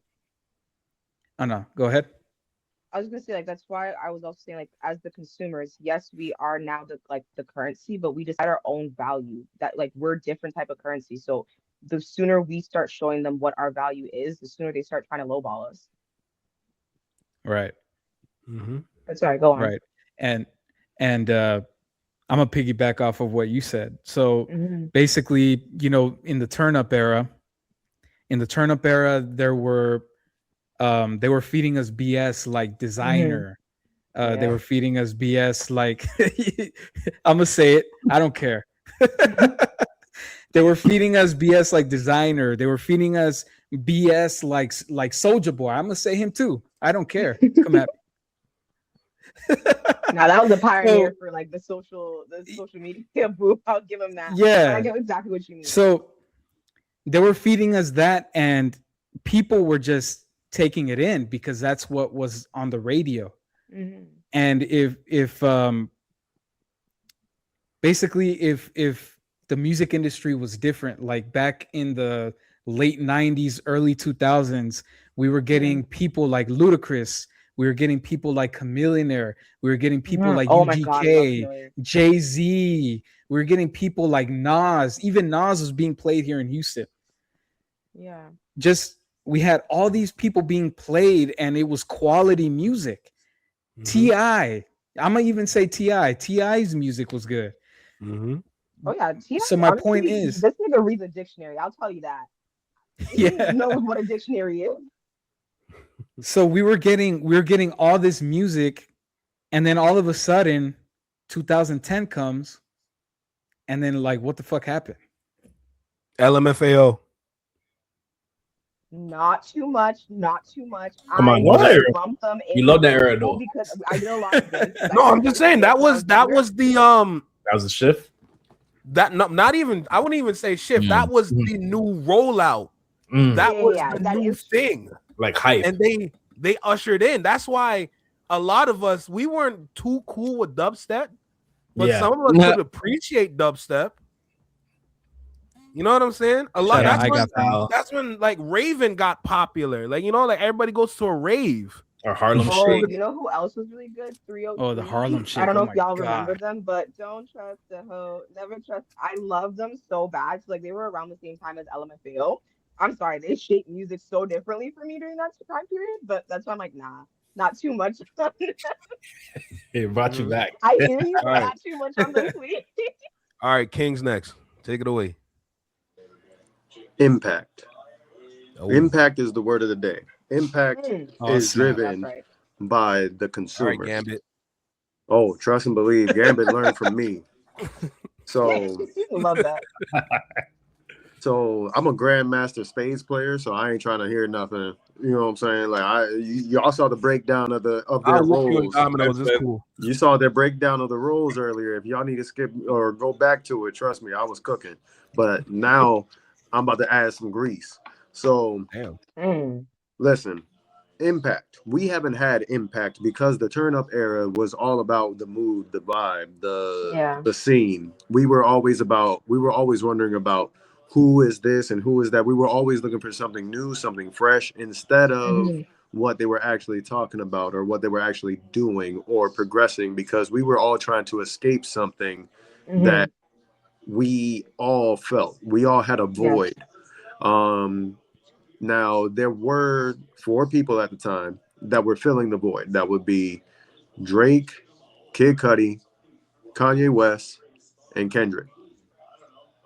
Future, if you want to add that in, and I believe Tyler at the same time as well. With Future, with Wiz Khalifa, with around that 2010 to 2018 era. For those 8 years is what I would consider the turn up era. Um, that era, we were all lost because we were finding ourselves, and we were finding ourselves within lost people. So Hmm. when it comes down to it, there was a lack of impact because there was no substance to their music. There was no shock value to what was going on, because we were either too Hmm. young to understand or too old to be aware of anything that was Yeah. not paying our bills. So when it comes down to it, we as the consumer, we judge things more on based on impact. It doesn't matter what Hmm. Billboard has to say. It doesn't matter about what another artist has to say about it. It Yeah. matters about where, why, and how it's being played. Just like Absolutely. how a lot of people, and me, like I showed y'all earlier, I drive delivery, but I keep my hat backwards at all times because forget corporate America. Um, Yep. I'm a black man in corporate America, and y'all ain't gonna be able to take my style. Just know that y'all can't mimic it. Oh, That's love that. because number one, hip hop taught me, and now I'm gonna go ahead and make sure that my teachings are spread. Hmm. So number two, every day that I go out on route, and I have this at max volume right before I leave my station, I'm Hmm. playing the BET Cipher by Kendrick Ooh. Lamar, Ooh. 2013. I hate y'all. Ooh. I do anything to replace y'all. Shout out to Face Mob. A Oh. ghetto boy with employed with until I get a Face day off. job and Oh my kicking God. Yeah. boxes. I I kick kick ass and then kick knowledge. I'm way more polished than 99% of the scholars you thought had graduated. graduated. I'm the master that master. I'm the baby that see into the industry had wanted me assassinated. You either corny or an Saw how you opportunist. skipped over that. Listen, Wait. when I tell you, when I tell you that they look at me and they hate it because of the fact, no, that's impact. He came in and Yes. told Shout everybody. out Fit Mommy. He Facts. came in and told everybody, Hmm. listen, I'm not for this. I'm not for that. That was shock value during the turn up era, but we Yep. all pushed it aside because we're like, hey, that's not hot. That's not popping, but he is stirring the pot. But Yep. that's not what we want to listen to. Kendrick has Hmm. been doing that for years. Nas has been doing that for years. Mhm. Hmm. All the people that are goats or who we consider the Mount Rushmore, the four aces in my deck, Hmm. the four aces in my deck, the people I consider the four aces in my deck are those ones that are still standing for the Hmm. last 20 plus years. Yep. Right. And all those other people, they came and went because they lacked impact. That's why Yep. I'm saying no matter what the consumer does, no matter what Billboard says, no matter what anybody else has to do about it, it all depends on your impact, because your impact just might last forever. Don't forget control. Hmm. Oh my God. No, never. Oh, I don't think I have to No, say anybody's something gonna nobody real quick. forgets Gosh, control. I'll never No, forget that. nobody's gonna forget control. But I really want to ask be, you really quick I because I listen to loved every. Control like 3 times a week. Like my thing is that I Absolutely. listen to it simply because of the nostalgia factor off of it. Hmm. And nobody ever talks about Control's numbers, even though it's Yep. Big Sean's song. Guess what? Control's numbers, it's like over 5.5 mil on Big Sean's Spotify, and Hmm. Big It Sean's doesn't matter songs. though. But No, Big yeah, Sean. go ahead. It doesn't matter. But here's Mm, the thing: the numbers do solidify their placement, Hmm. but that is the only thing. It only Mhm, solidifies their placement. It doesn't Yes. solidify the impact. The impact, Hmm. somebody can go mhm. back and listen to something again and Mhm. again and Absolutely. again and Mhm. give it all sorts of love. Hmm. And no matter what, like when was the last time you heard "So Be It"? I Chains listen and to that Whips. regularly. Today. I listened to that. Today. I'm so sorry. Today. I think it's It's in the rotation. So, Because like, your that body is will a help you perfect free it. example No, of I'm so impact. sorry that they were spitting. Like, your soul don't like your body will help you free it has been my motto in helping people change their lives, because right now people's souls are like crying.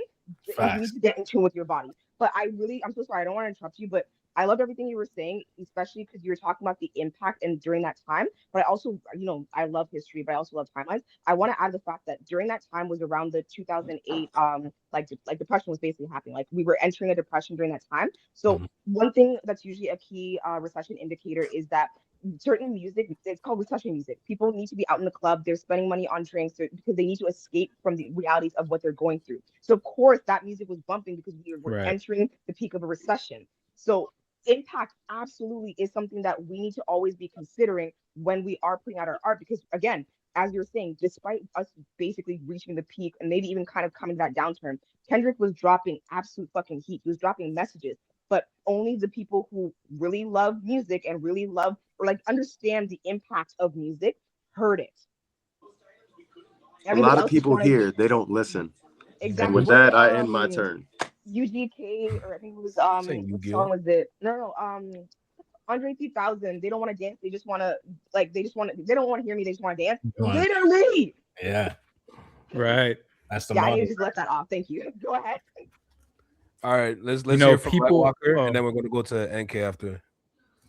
Yeah, no, honestly, it's like there's so many factors to it, but the shift, the reaction to the culture where we're at right now, like I said, I have hope. I really do, because I really feel like we haven't been in this place. And it's like what you said with impact. We could just see how we just did the freestyle. We did the cypher, right? We were just going off of that, because you won't forget where you were when that dropped. Just like Control, you don't forget where you were. I remember specifically what I was doing. I remember hearing it, my first reaction, going home, seeing Twitter, everybody going crazy. I remember that. That's impact. And like you said, with streaming and Billboard, it's just placements, because there has to be a hierarchy. There has to be an order. They're going to make more money when they see people interacting based off of popularity. We're going to prop this guy up, then we'll prop this guy up, and we'll prop these guys up, and then we won't put the same push for them. So that creates a divide. And it's like we were alluding to earlier too. They don't care about our health. The prison industrial complex is a real thing, right? So if they can create more music to create more low vibrational energy, people are going to turn on their own community members, and then in turn now the community is destroyed and we end up in the place that we're in right now. So there's so much to it, you know what I'm saying? But I think it starts with the art, because as bleak as the world is right now, the last thing that we really truly have is art, right? And if that is taken over completely by them, and it's to the point where we're not getting the right message that we truly need in this crazy time, we are cooked. We are cooked. God, yeah. It's not about vibes no more, right? The threat of war is right around the corner. Funny no more. It's not funny no more. And I'm gonna be honest with you, I feel like a lot of us from early Gen Z, I think we had this, I talk about on my channel, we had the habit of maturing much faster, right? Where I think a lot of us wanted to do a lot of adult things from an earlier age, and in turn, depending on the type of lifestyle you had, you may have done so many things for earlier on in your younger age, where it's like, I don't really need to do that right now. Like, I could care less about going to a club ever again, right? And I've already had that, right? So when they're talking about it's not playing in the club, I'm like, have you been to the club in the city? Because the clubs ain't jumping, right? The music ain't making people move. People ain't feeling themselves no more. No one cares. It's all an aesthetic. It's all an image, right? The idea of enjoying yourself and living in the moment is gone, because it's just straight low vibrations. So that has to change. You know what I'm saying? So, and that's why I go to those Latino clubs. I'd say that's also the vibration is always up in the Latino clubs, man. Gotta hit one up, man. Always up. I'm sorry, man. Always up. Bro, I was hitting them Latin clubs every time I went to Calgary to see my best friend. Oh my God. There was one night we went and there was like dance lessons. Like, I'm so sorry. Like, places where you, I don't say you're forced to dance, but there's room to dance is exactly where I'm trying to be at. Because sitting around the corner, this business, I'm so sorry. I haven't seen clubs in like a very long time. I only go to places where I know I can dance, where I can enjoy the music. So like there's some places that I'm about to check out that do like R&B listings every Friday. And so like you just are with people, like-minded people that like music, and I'm so excited to do that. And then one of my homeboys, he like his uncle does something completely different, but I'm about to like check that out. But it's like a place for you to really enjoy the music and the culture, but also just like I'm pushing 30. I'm so sorry. The club scene right now is not for me right now. Like I don't want to be around them kids, bro. I do not want to be around them fucking kids. It's straight. I did a video on this too. It's bottle wars culture. I went to a club last year and there was no dance floor. I said, what was the point of there being a club? It's just a bar. Y'all don't understand. Y'all don't just a understand bar. when it comes to the clubs. I'm gonna say this. I'm gonna say this. We're gonna go to NK and then we're gonna move on to the next topic. Yo, listen, it's getting to a point where some of the clubs they got the party favors now. Cutwater. Party favors now. Yo, this is what bringing people back to the club. Ever since Cutwater came out, yo, they've been stocking. How much are they charging? Like 50 per can? Probably. Nah, more like 100 per can. These mans are teeth, man. I'm sorry. They're bringing up the Cutwater now. It's serious. I'm Personally- going to the club in the bottle. until we get artists to make music again for the club. Personally, this Yeah. is what Kendrick did to the rap game. Yo, bro. All right, yo, NK. Hey, Say less, man. You ain't gotta say it. The You ain't club gotta say is it, next. bro. The club is Alright. next. You ain't gotta Well, say anymore, I bro. think the main point the main point I wanted to kind of add to that I think that King brought up was around like just the whole impact thing, right? Which also ties into what J Tom was talking about before in terms of like like that delayed gratification and all of that, because and this kind of shifts into like the artist aspect of like the conversation. And I think like speaking as an artist, some of the things that were brought up spoke to me a lot in the sense of like, even in regards to, I forget who said it, but going back to the past and really like understanding the history of your art form and your craft. And I think that goes for anybody in anything that you, it was J-Tom, whether you're like a mechanic, whether it doesn't matter. Like you should understand the history of what you're doing. You know what I mean? Because even myself, who I'm black, but my parents migrated to don't do that. But my parents migrated. Oh man! But you have to see it nowadays, because Look. Oh my god! But at the same time, it's like my parents migrated to Canada in the late 80s. I was born and raised in Canada. So because of that, like, because even when it comes to hip hop was created by primarily Black Americans, right? So even myself, when I started to make music, when I started making music, and Caribbeans, 100%. And even with that, there's a connection to, even Caribbean music is influenced by African music, and African music it's all tied together. Right? Concretely, it's tied together. Like the Zulu Nation was one of the earliest, crews ever in hip hop. Like we're all connected, and all this division, like BS that we're seeing, like even sometimes in the Black community is getting out of hand at times. But anyways, understanding that history is crucial, because when I started rapping, I was like, okay, like it's not enough for me to just be like, oh, I'm gonna just listen to whoever's popular at the time. I was like, I went back to the 80s, bro. I listened to LL Cool J. I listened to Stetsasonics. I listened to fucking Cool Mo D, anything I could get my hands on, bro. I was like, let me listen to this. Obviously, my favorites were like the Big Daddy Kane, the Cool G rap. Like that's like the really like rapidy rap shit was like my style. But point being, like even then, I was still listening to the things that were happening at that time. I was still listening to Wayne, when he was still good, and whoever was popping in the 2000s when I started to make music. So I think like doing that allows us to create the future and create the new. If you know what came before you, then you can use all of those different influences and make something new and make something interesting.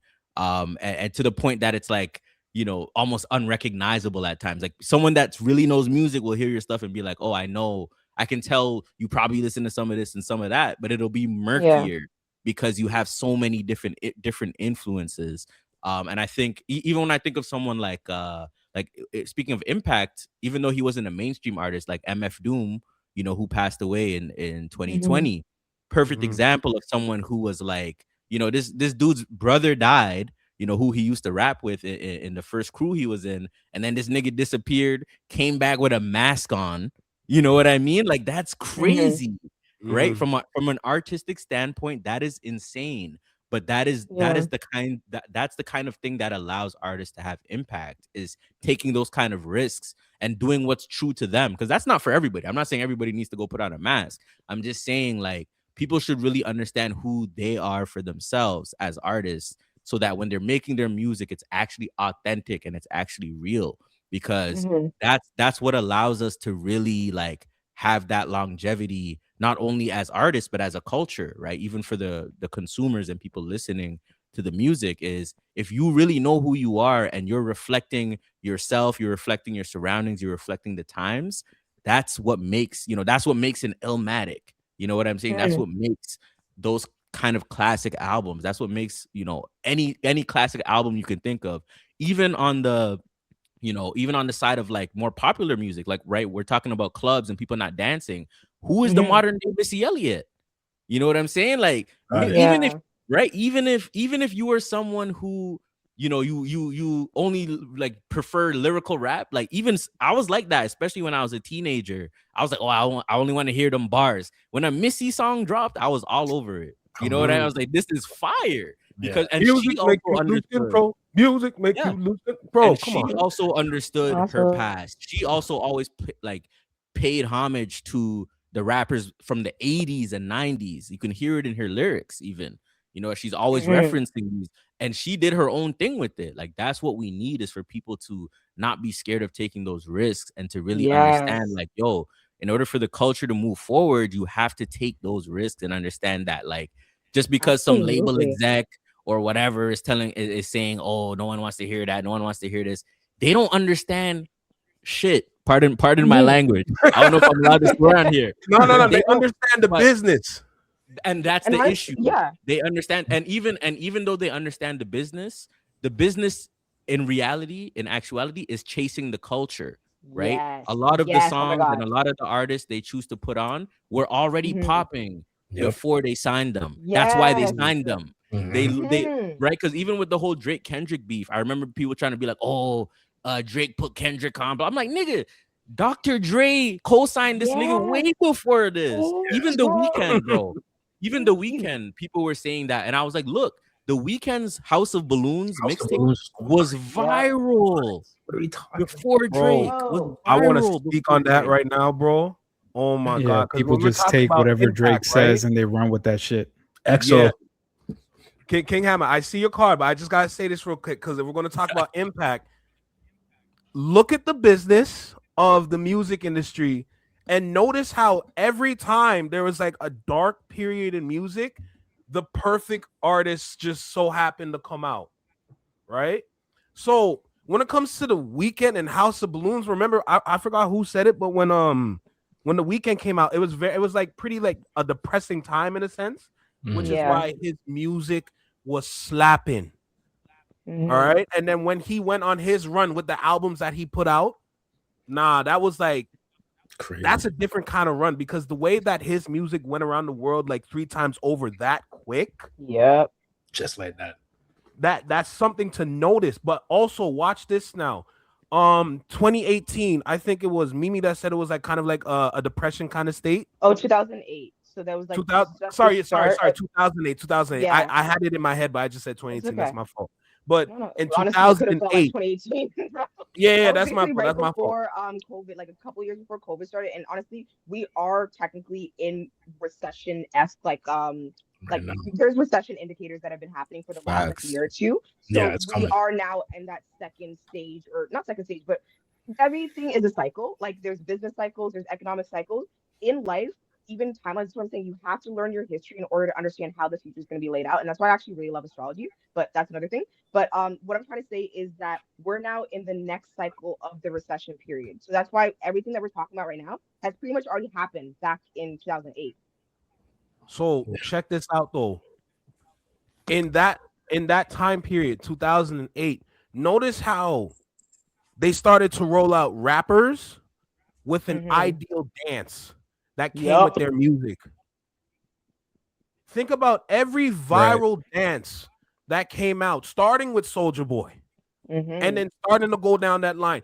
Every time there was a dance, it was a dark period. But you know, when you Yep. hit that stank, you're like, oh, so right. You know, that is slap.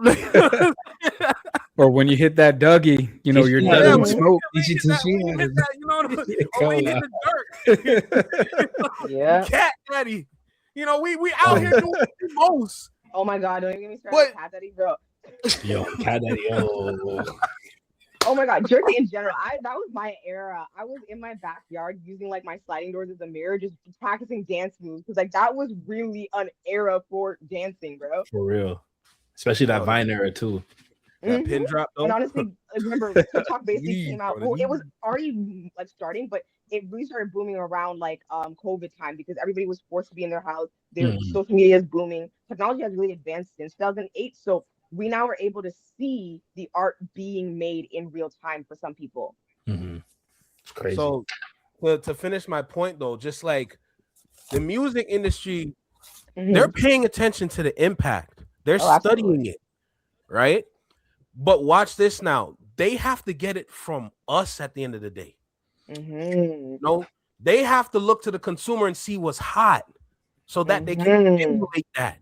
They can go and find their artist, Ice Spice, and use that individual to get the consumer on their side so they can continue that kind of mental conditioning so that they can like more of this and then stay away from over here, which is what a culture is, right?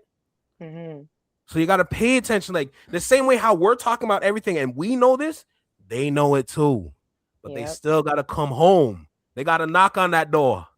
Sure. What's that one movie, Sinners? Yeah. You got to invite them in. Yep. And we the gatekeepers, we can say fact. no. Yeah. You know, yes, you can. You have the power. Exactly, right? So that's the main thing. So at this point, moving on to like what the old role was when it comes to this whole music thing, looking at like all the outliers, just the algorithms, the generated playlists, like just like the way that you go on Spotify and they're just like so many playlists for you to use that you don't even have to search anything. They took search power away because they provided, right? You got to consider that. Looking how you have to pay to access this because we thought this was powerful when it was just a library like iTunes. Yep. They upgraded iTunes, made it look good, and pushed it as a product for people to purchase. Thank you. Speak on it, please, because that transition period is not talked about enough. Please. Right? Absolutely. That's the thing. That's why we entered this realm of music with streaming. That's why streaming's popping. And you got to remember who was the golden child when they rolled out streaming, and that was Drake. Driz. Yup. 666. Yeah, him, right? Like that's the individual that they chose, and then they put a battery in his back. Joker. And I hate the lessons he taught the culture because especially as black people, he basically taught black people that we can still be sold, and as long as the price is right, we're good. That's why I actually really hate Drake. He taught That's like a L. he was trying to like put out a message for black people, like, oh, as long as the check is right, because every time you would hear about like a lot of his success, like okay, the numbers, but they always talked about his deals, the $400 million deals, everything. But it's because they were like the industry was trying to remind us, like, yo, you're just a product. We can sell you how we want, and we need to let them know, no, the fuck you can't. I hate when people are like, oh, we're not our ancestors. They didn't fight back. No, they fought the fuck back. Please, I need to know if they fought back. We're the ones that haven't been fighting back. Right. It's time for us. You fight back nothing. Don't disrespect our ancestors. That actually makes me so mad. Like That's how you know someone doesn't know their history, though. Exactly. That's what I'm saying. Like, please don't ever them. disrespect my ancestors. They did the damn thing. Okay. In Africa, they fought. In Caribbean, they fought. In America, they fought. Everywhere. Wherever Even in Canada. Yo, shout out Even in Steve. Canada. Shout out to you, by the way. Shout out to the diaspora. I hate the diaspora wars. Yeah. We all But from shout the out States. Don't Steve though. That ever- dude breaking down barriers for real. Bro, when I tell you, but again, That's crazy. honestly, how do I say this? That shows speed is inspiration. No, It's I beautiful. love that he's doing this, but I want y'all to know something because I have been seeing some discourse about, like, obviously, I'm glad that the Western world is now realizing the beauty of Africa. But with that, there's still a lot of propaganda that's being spread out. Like, I was telling Flex about this, but how do I say this? Like, there's still its own, like, unrest within, like, Africa as a continent that we're now about to be really exposed to. But I need y'all to understand that it's the result of the damage that the colonization and even just like Western influence has placed on it. So it's a beautiful country, but understand it's literally dying and in pain because of what we do over here. So diamonds, like mining all those little things. Like, you know what I'm saying? I love my country so much. It's so beautiful, but we have been stripped of so much of that beauty. That one thing that I'm working with my family, because we have a bit of property there now and we're trying to do more. But every dime that I make out here, I'm trying to pour back into my country because I want to make sure that it flourishes because the beauty that it holds was taken away from us. And I know, I honestly, that's what I'm saying. I'm glad that he's showing the beauty of it. But as you guys figure out the darkness, I hope you guys know, like, we need to be basically going back home in our own way, but supporting our roots. That's what's up. Right. Yeah. Can I play my card? Go ahead, play your card, bro. All right. So I gotta say that hip hop is more than just a music genre. It is the spirit of the African North American experience. Now, it has grown into a multicultural and very diverse self-expression tool that has been exploited by corporate America in order to go ahead and piggyback off of natural and raw talent that is endlessly produced. Now, it has become a gold mine, so much so that in the last 40, 50 years, it has been the number one grossing genre. If y'all don't stop making all that damn noise, I'm talking. I love every time this So if you don't get your goddamn and that comes from being a black dad. I'm a black dad, you know what I mean? Like it just happens. It just happens. But the way I see it, that ever since, and I'm gonna pinpoint it right now, and it's all gonna make sense. Ever since Run DMC, they have realized that they can commercialize this kind of sound and throw it anywhere, everywhere, and capitalize on the dollar, on how it's rolled out, how it's pushed out, what's hot, who's not, and who's selling out the stores. And unfortunately, we have a bunch of people who can be bought. There are souls that are out there that are being bought. Now, there are two people that we had brought up earlier. And these two people weren't bought necessarily, but they did stay true to themselves and are endlessly making money. Now, this is where I give two of those people their credit. Who's the king of the club? Future. Now, who is the one person that has came up from a house of balloons and has massively impacted the world? He ain't the ace though, but he's definitely up there. This man can do no wrong. Any track that he gets on, it is now his track because of how talented he is. And that would be The Weeknd. So anybody that pulls The Weeknd card is automatically given a top tier number one or whichever. The talent drives, but it is also capitalized on. Don't necessarily believe that a feature from this artist makes you just as big as them. It just means that you were talented enough or paid enough in order to get that person on to propel yourself to somewhere of success. Now, this is the Jack. It ain't the Joker. I don't keep Jokers in my deck. I tossed those cards a long time ago. He's still in the royal family. He's still in the court. I don't keep Jokers in the deck, only aces. And this right here, this dude was demoted when he used to be this. Anytime, because he would pull on your heartstrings at all times. He would be like, oh, Drake, nostalgia, or just hard-hitting lyrics that would really make you connect in a way that anybody who is lost would. So that's what made Drake relatable, because at that time when he came up, we were all lost too. So it was easy to connect with him, and no matter what, he always has a piece of your heart somewhere, somehow. My song was November 18th. Love that, but not anymore. But He definitely came out during people's like formative years. The problem is his growth honestly was stunted there. Like it's He the plateaued. equivalency of peaking in high school. Like he Yeah, he peaked at plateaued. that time because to me, I was in high school when he was at his greatest. Hard So plateau. the hard plateau, like he just did not really grow lyrically or just as a person. That's why I'm like he was so stuck in that mentality that's why his core audience is usually it's was only because it primarily sells. teenagers for a hot minute, Facts. and It's that only was been a Yo. flat line. It's only Yo, because it I sells. always tell It people hasn't gone up. the first time I listened to views, I was like, yeah, like That's I don't it. like. yeah, I'm never like, listening to for this guy you. ever again. I'm not even Facts, bro. joking. It was views Yeah. for me. It was And like, views. some of those At songs the are end- cool, but as an album, I was like, hell Yeah. no. Like, what are we At talking the end of the about? day, This is not even real. Exactly. at the end of the day, the music will always be judged in the way that it impacts the people, because no matter what, we are the ones that determine the trend, what's cool, what's not, what's all Exactly. right, what's condemnable or praised.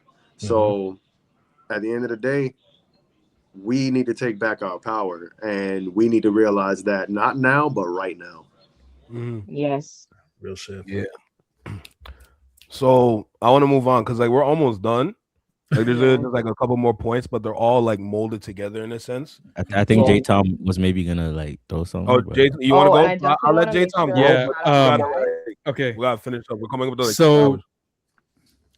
So I got to take off, and I just wanted to leave y'all with something. Okay. So piggybacking off of what King Hammer said. I think that if an artist needs to take off, they need to create their own style, and they do need to impact. They need to create an impact. If you create an impact, man, you'll be in a class on your own. Kendrick Lamar, class on his own. Eminem, class on his own. He's a guest in the house, or not a guest, but like I would say No, he's a guest. he's a guest. But he in the can house. rap. But he can rap. Okay, You rap though. so create your own style, and you will beat anybody that tries to come after the crown. You will beat anybody that is trying to go past you and try to how do you say that? My Spanish is trying to take over my thoughts. Okay, so basically try to go over and okay, here we go. My bad. No, you good. Say it, let it out. Yeah, so if you create your own style, nobody will be able to take you from what you are doing. Yes. Nobody will be able to take your style because you created it first. Oh my God, yes. Nobody will. You'll be in a category all on your own. And if you do that, you'll be on top of everybody. Pause. Absolutely. That's why I brought up Doom. That's all. No, I I brought just up wanna Doom. say, And like, Fact. And That's that's for all of my Z team. Pause. There's no AO with that. All right. Yeah. All No, right. and I'm before out. you go, before you go, I Peace really out, also J-Tom. wanted to share with you. Oh, J Tom, before you go, because I really liked what you were talking Right. about, just kind of like learning from people who are more skilled than you. It's about learning about the foundations. I wanted to make sure that you have a chance to listen to like the 2 Toronto artists that I have been working with for some time. I've been working with them for like 4 or 5 years, one of them like maybe even longer. But for them, as mentioned, I like music that's very timeless and you can feel nostalgic as you're listening to it. So the first one, his name is Stills, spelled Sillvz, sorry. And my favorite EPs by him are Ill Hall.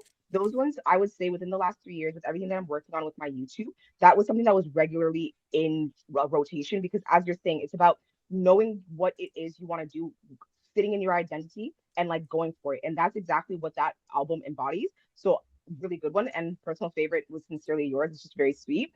But that's the first one. And bro, I've been trying to see him for 2 weeks. But it's just so hard because as I said, he's someone, my artists are the ones that really focus on their craft. Like he's been in that fucking studio regularly And that's why, as much as I haven't seen him in 3 years. That's why I've been trying to see him like within the last 2 weeks. But I don't care because I know he's working on himself and thereby working on his art and craft. The other one, this was where I really like what you meant about identity and kind of finding yourself, because he's been my favorite for a while. I'm gonna be a little bit biased. I've done like promo videos for him, and one of my favorite songs by him is Heartless Whiner. He is Caribbean, so he's from Trinidad. And when I tell you, that was the song where I felt his origins, but also because he's lived in Canada for some time, but he was able to tie in like Toronto R&B fusion. Like, it was beautiful. So his name he had a couple of name changes, but if you want to listen to Heartless Whiner, you can look up his name right now is Reign Forever. Reign spelled R-E, like a reigning king. Like, that's how it's spelled. And then, sorry, I have the notes, but I can't seem to find it. And then if you do like or if you want to see what Toronto R&B can be, like just Toronto R&B, he's been doing a little bit of like singles and features, but he did an EP with another Toronto artist by the name of Tyrex. When I tell you, it's called Love Cost Me Everything. Oh my God. Like, it is what I believe Toronto R&B can be. So I really wanted to make sure I spend some time to promote these two, because they've been working so hard on their craft. And I think that within this like renaissance that we're in, I really hope that they become part of the voice of Toronto. Hell yeah. So I'ma I'll check them also out. send their stuff in the Discord chat. Like, I'm not kidding. Like, they're my favorites. All right. All right, awesome. There you have it. J Tom, before you go, Well, you want to tell these folks on how support is free? Let them know. Oh yeah, support is free. Part. Support is how? 100% free. I like the way that you say it How? on your videos. Well, what do you When mean? they violate the Oh yeah, go ahead and violate that like button. Also the subscribe button. yeah, That's there it fire. is. And Right. and if you guys are watching this after, use all of your hype points to hype this up so everybody else could see this too. All right. Right. And Yeah, this video, even though I'm taking off, is gonna be on my platform and everybody else's platform. Yes. So that way you guys can go ahead and check it out as well. Mhm. I am Wow, thank dipping. Again, support is free. Go ahead and hit that like button. So peace out.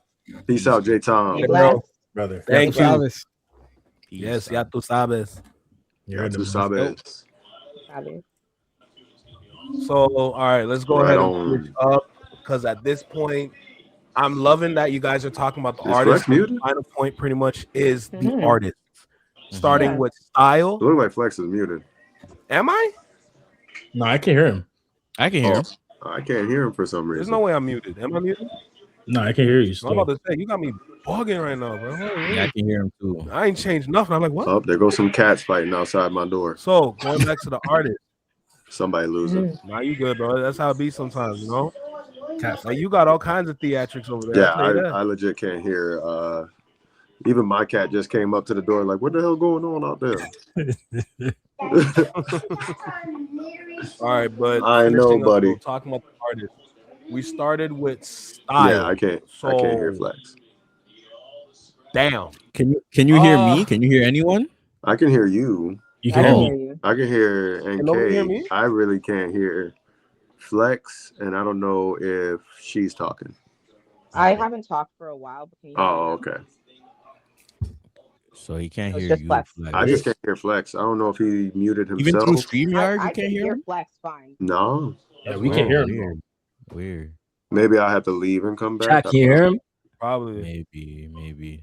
I swear I was doing good. I never changed anything. Yeah, no, I'm Yeah, deaf. check your Maybe J Tom leaving affected it somehow. I don't know. right. That's Dude, weird. that's What? wild. This is the basic plan was- because we're not paying The for man the was full. piggybacking off J Tom. Yeah, he's over there having at it too. Holy. Did he probably mute himself? Oh wait, no.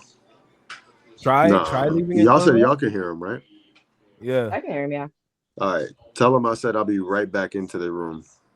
I can hear you. Don't worry, we can hear you. Everybody You can can't- hear you. You're the only one who can't hear him. Yeah. But I want to know what he's saying. When you come back, you may be able to hear him in a bit. Yeah, I'll be right back. Ladies You and good? gentlemen, like I said, we broke. This All isn't a right. premium. Sorry, Yeah, For guys. y'all see the now. watermark? We're not For the now. company. Mr. man. Beast. All I right, we're apologize. not that guy. We're a bunch of For small creators. now. So I want to get that out the way. We broke Nothing for wrong with real. that. But Nothing we're wrong not with broke that. forever. For Not forever. now. Yeah, we building basically. We building. Mhm. Exactly. Support Yeah. it. I always say speak life into yourself. Even don't ever let yourself build doubt into your mind. I don't know if y'all believe in evil eye, but for me, you can give yourself evil eye by having doubt in yourself. So yeah, Mhm. we broke, but for Hey, I was just telling now. a joke. Mhm. You know what I'm I'm saying? gonna tell you a joke and I'm gonna tell Telling you a a joke. lie. Like, I can't joke now. That's wild. Like, I'm I'm gonna dead. tell The you a watermark lie, and they're I'm gonna like, tell you a lie. you know what To I'm saying? myself. Like they see the water, but like I don't know. Like, you oh, can't sit with us. Yeah. If you don't speak life into yourself, I'll speak life into you. So you might be broke before now. holy. All right, let's Damn. finish this up, man.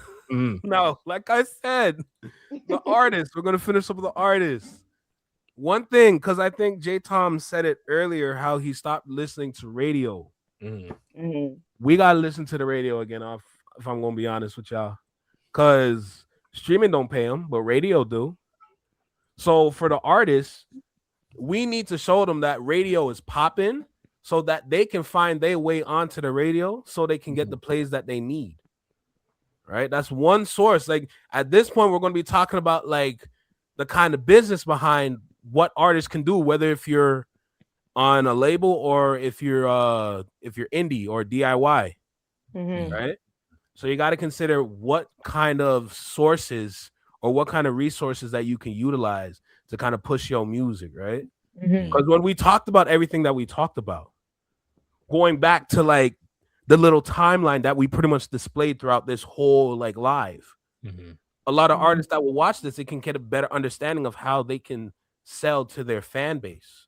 But Mhm. before you even sell to your fan base, you need a fan base. And before Absolutely. you get your fan base, you need your character, which falls into style. Yep. Mhm. Right? Mhm. These are the things that you got to build up so that you can be that individual for your city, for your town, wherever you are. But you got to understand that since the landscape has changed, you also got to change with it as well. Mhm. Right? Adaptability So at the end of the day. going, Like yeah. So going to NK now, I want to see if he can piggyback off of what I said and continue the conversation. So more so based on like, you know, the artist and like how kind of how like what they could take advantage of, Yeah. essentially. Yeah. Definitely, you know, I agree with you in the sense that like, yeah, I think overall, you know, as artists, we, you know, there's opportunity out there. And I think even when it comes to something like radio, like I think what people need to do is understand who they are and understand who likes the type of stuff that they do. Yes. Because not everything is for everybody, right? That's the course. other piece. Even when I think of myself, I'm like the type of music I make is not for the clubs. I'm okay with that. You know what I mean? I know myself well enough. I know the type of music I like and that I produce. So I understand, you know, the type of people that like the type of stuff I listen to will be into like Lupe Fiasco or you know, MF Doom or like some of the artists that I've mentioned already. So I'm kind of trying to target, you know, that realm of kind of the hip hop sphere, right? Yes. And that even extends to like even the Coles and Kendricks and stuff like that too, for people that just like bars, right? Because hip hop fans generally like many different artists, right? Sometimes, you know, I know a lot of people that like music that's very lyrical, but then they also like music that's very playful and like satirical even as well. So I think like there's a lot of different angles that you know, artists can take. But I think the number one thing, and I think this is something we've touched on today, is work on your craft first and foremost. And then the second thing is the marketing and figuring out like, you know, that's my lane.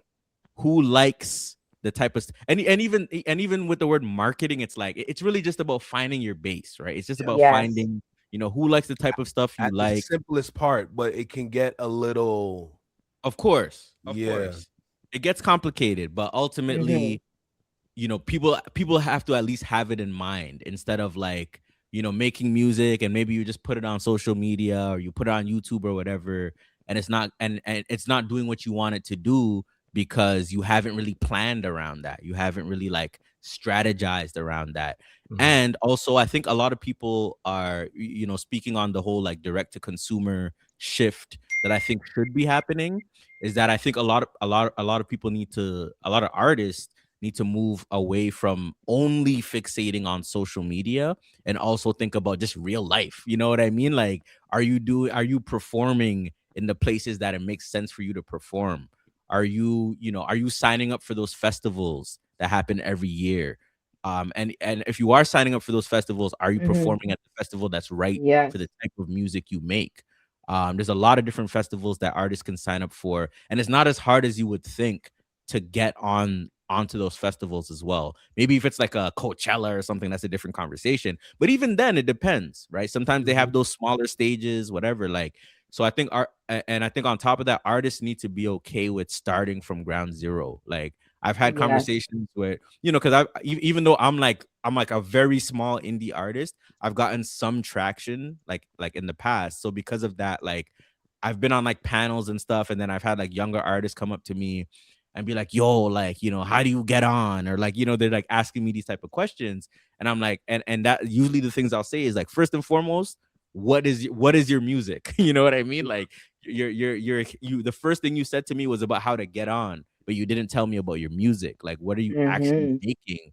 What is the meaning behind what you're making? Does it even stand out? Is it even quality? Is it even well produced? Is it mixed well? Like a lot of artists don't have have a lot of talent, but the music isn't even mixed well. Find somebody that is a good producer that works well for your style, or learn the skills yourself. That takes time. Like even myself, like since high school, I've been producing and rapping since high school. I'm in my mid 30s now. I just turned 34 in December. So and I'll say this as a fact. It wasn't until I was about 29, 30 that I felt like, oh shit, I know what I'm doing now. Like, you know what I mean?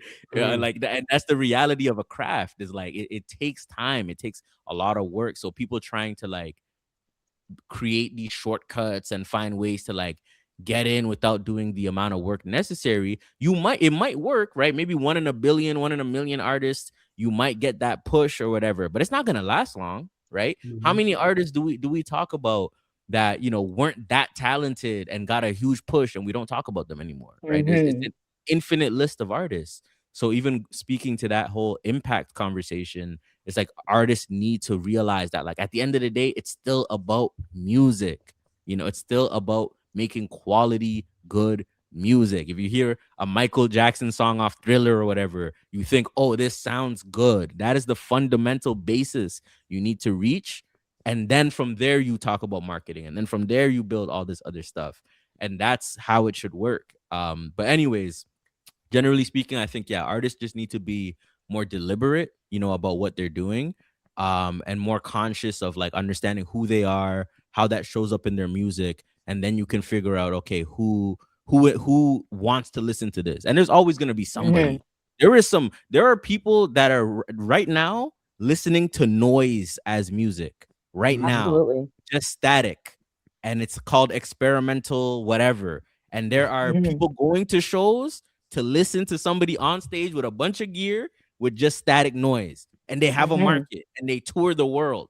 So if you have any talent whatsoever, you can do this, but you just have to be very careful. You have to be, and that doesn't mean it's easy. It's extremely difficult. But you have to have some perseverance. You have to have some confidence, but planning, I think, is also a major component of that a lot of artists tend not to be good at that. And I understand that as an artist myself, but then find help, right? There are marketing firms, there are people that do marketing. Go to find a Can school. I do a selfless plug real quick, because like you're actually tying into exactly what my channel is about, just real quick. But like, go ahead. Considering like this is actually gonna be my last thoughts, I'm probably gonna cut after this, but we've talked a lot about gatekeeping culture as well as history. So for anyone who does like that sort of thing, and if you like Hamilton the musical, I have something cooking that I'm really excited to like present. But more importantly, if you're ready to start a journey on personal development and how to hone your craft by extension yourself, definitely tune into my brain scratch segment, because that's where I'll be teaching you how to do that. I've been writing since I was 13. I'm pushing 30, and I can confidently say that I've banished my writer's block. And to the point where while you were talking this entire time, I was writing out this exact thing that I was saying because it just came to me. But all that to say, at the end of the day, I believe that education shouldn't have a paywall. And much like J. Tom said, support is free. I want to support y'all, and I don't want you to worry about money like being a factor for that support. We are a community, and I want us to start acting like one. So I loved everything that you were saying, but that's because you did summarize everything that I was thinking while we were talking. So that's what I want you guys to have a mentality of when you enter my channel. Everything that I put there is education, whether you like music, whether you like books or whatever. I'm trying to teach people in a way that they understand.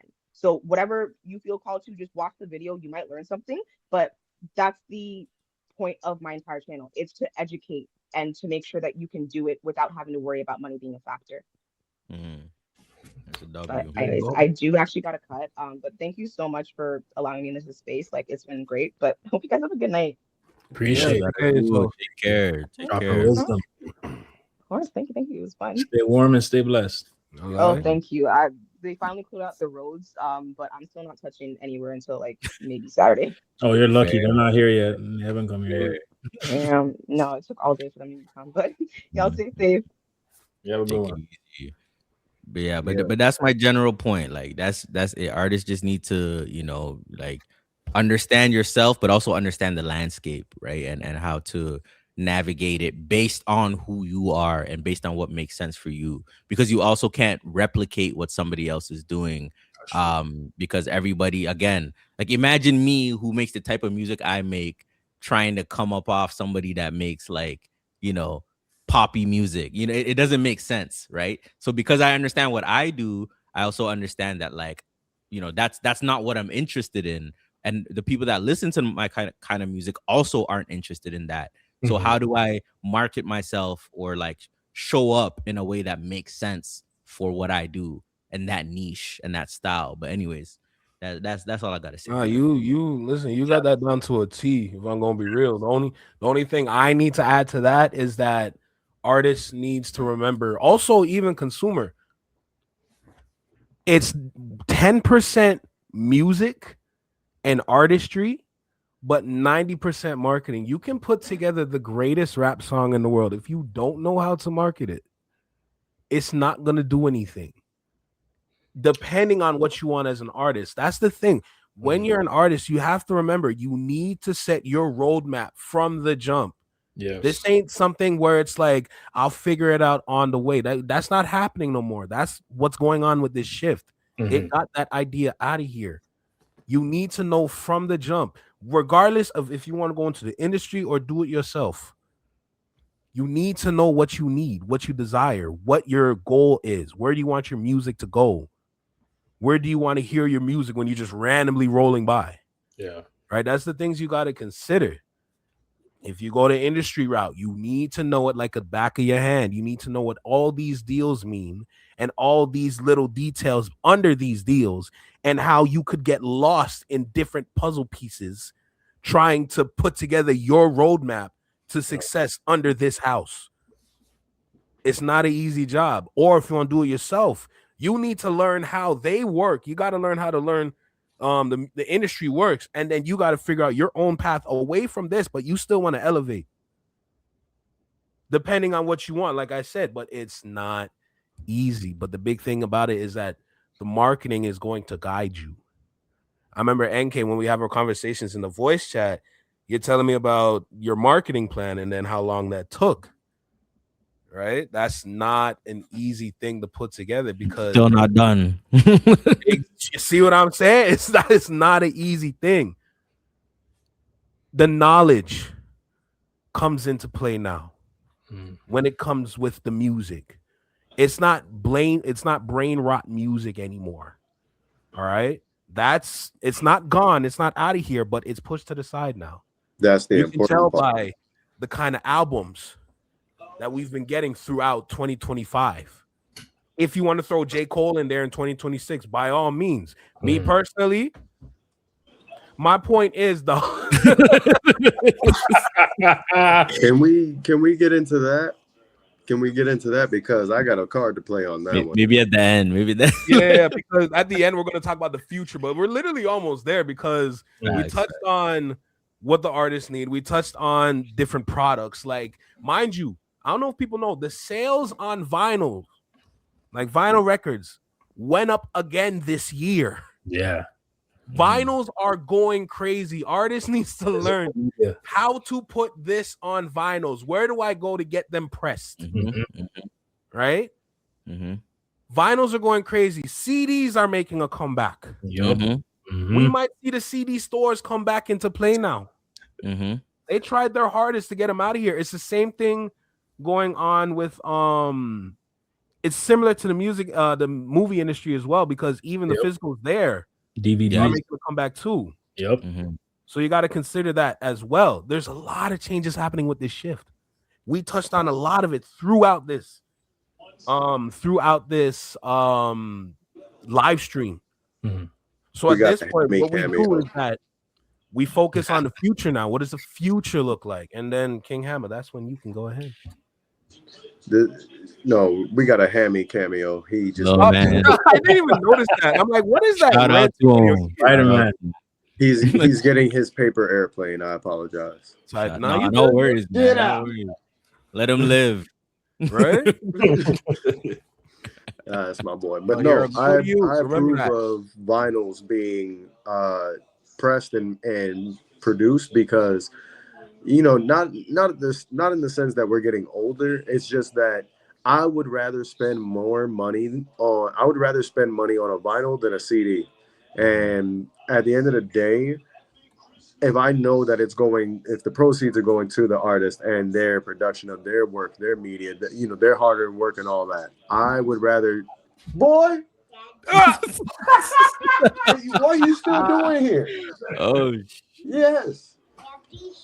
No, you can't show them right now. I'm in the middle of a whole conversation point, and you over here interrupting. I told you to stay over there, didn't I? No, all right. Yes, they see your airplane and your grin shirt. nice That's airplane. set Nice for another airplane. 11 months. Yo, you put that together real good, Doc. Yo, you're a good Looks youth. crisp. Remember Yeah. that. Nice. See, they said it looks real nice. Now go back on over to the couch now. Daddy's over here in the middle of a discussion. I told you to Don't stay worry, over there. Pops is gonna Mash it, pull up mash real it. quick. We almost done. No, I My boy love my trying to boy. stand on business. Like, But- where my turn at? Of course. Where my Like I turn said, at, bro? Like, Black dads. Keep That's that what ace I up your sleeve. Real I'm talk, not real it. But talk. I mean, I ain't got no kids, but nah. Don't worry. You're gonna be babysitting soon. Trust me, we're gonna come up to Toronto. I'm dropping them off. Dead. no Dropping them sir. off. You're gonna be dad of the weekend. You're gonna be like, oh man, I see. But nah, like the thing is that if I'm seeing that these artists are actually investing their time and money into putting it into a vinyl, I would rather that than buying a CD because that means that they're firm and they're very in tune with the fact that they know that this piece of work is able to be sold as a vinyl, and it prompts me more to want to listen to it because if it's on a record player, obviously it means that it has something to say or something to decode in it. And a lot of art does it's not decodable anymore. You're not able to look within the lines anymore. All of it's usually just within, just a glance. Like at first glance, you now understand everything that you needed to see instead of going back to it and finding all the little pieces that connect it together, that sends that secret message that, it's hard to appreciate nowadays music if it isn't challenging your intellect. That's why I'm dubbing this era that we are in right now, this shift, as the intellectual era. We need to get back to that because we need to fill our glasses back up. We need to cup our souls right now. And right now, we've only got a taste. And I'm very, very excited to see where hip hop goes from here on. Because J. Cole, he's on thin ice, but You know, you can't be talking tough. You got to address a lot of things before you sit there and claim that throne. And there's a lot to do in order to claim that throne. That's true.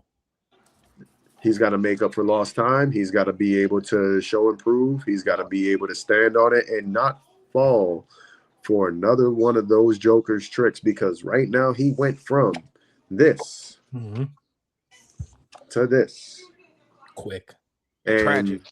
Now the thing is that what I was mentioning earlier, jacks are always going to be in the royal court. The problem is they are only meant for entertainment, not to be taken serious. The gesture. Hey, bro. All I'm saying is that he better be careful before he turns into a 10. I mean, that's the thing. He's on that thin ice. Super thin ice. So yeah, no, that's all I wanted to add in regard to that. Yeah, but I agree with NK. I agree with Light. I agree with you. Like, art definitely needs a step in the right direction, because if not, we might be regressing. Not looking too good. That's how it be. But nah, future's bright, man. We just need to hone in now. Like, I know just in the comments he was saying, like, a lot of these artists do not get that kind of spotlight. They do not get that kind of shine, which is why doechii's been getting so much hate. We have to evolve as the consumer now. Like, a lot of times we're used to, like I said earlier, when it comes to Spotify playlists, we don't search anymore because those playlists are on the home screen in our faces saying, play us. We made this for you. It took away the power to search. We need to take that back. We need to be able to just go on, whether it's our phone, laptop, type in whatever we want. Go to Release Radar, New Music Friday Canada. There are playlists out there y'all can go to. Instead of clicking on the playlist on the home screen, go find them. There's ways to find music. It's just that you got to do the work now. We've been chilling for years on our phones, just home screen, tap, and then going through the playlist, seeing what they made for us. Not anymore. Nope. We're more than able to make our own, but we gotta take that extra step now. It's the initiative. A lot of people are not willing to go outside of their comfort zones. Yeah. You know, a lot of people aren't willing to go ahead and explore and hit up SoundCloud or Mixer X or something like that. Like, there's not a lot of places that people are ready to get out of that comfort zone because they're so afraid of the rejection of the norm, the consensus.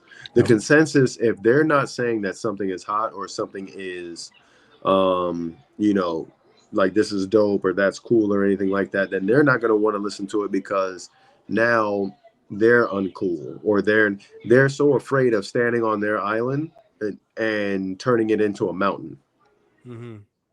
So, you know, with, you know, artists like NK, you know, the people that are, you know, either, you know, trying to make their names heard on like Amazon Music, SoundCloud, anywhere, any of the main platforms of where you can search and stream music, they're putting themselves out there, but a lot of people are afraid to find them because they just don't know how other people would perceive them if they were listening to it either in the car, in the club, you know, strolling through the mall or something like that. They don't know how they would feel. Like, I have this dope artist that I listen to named Mac Mall, and he's dope. He has a song called My Opinion, and it's different.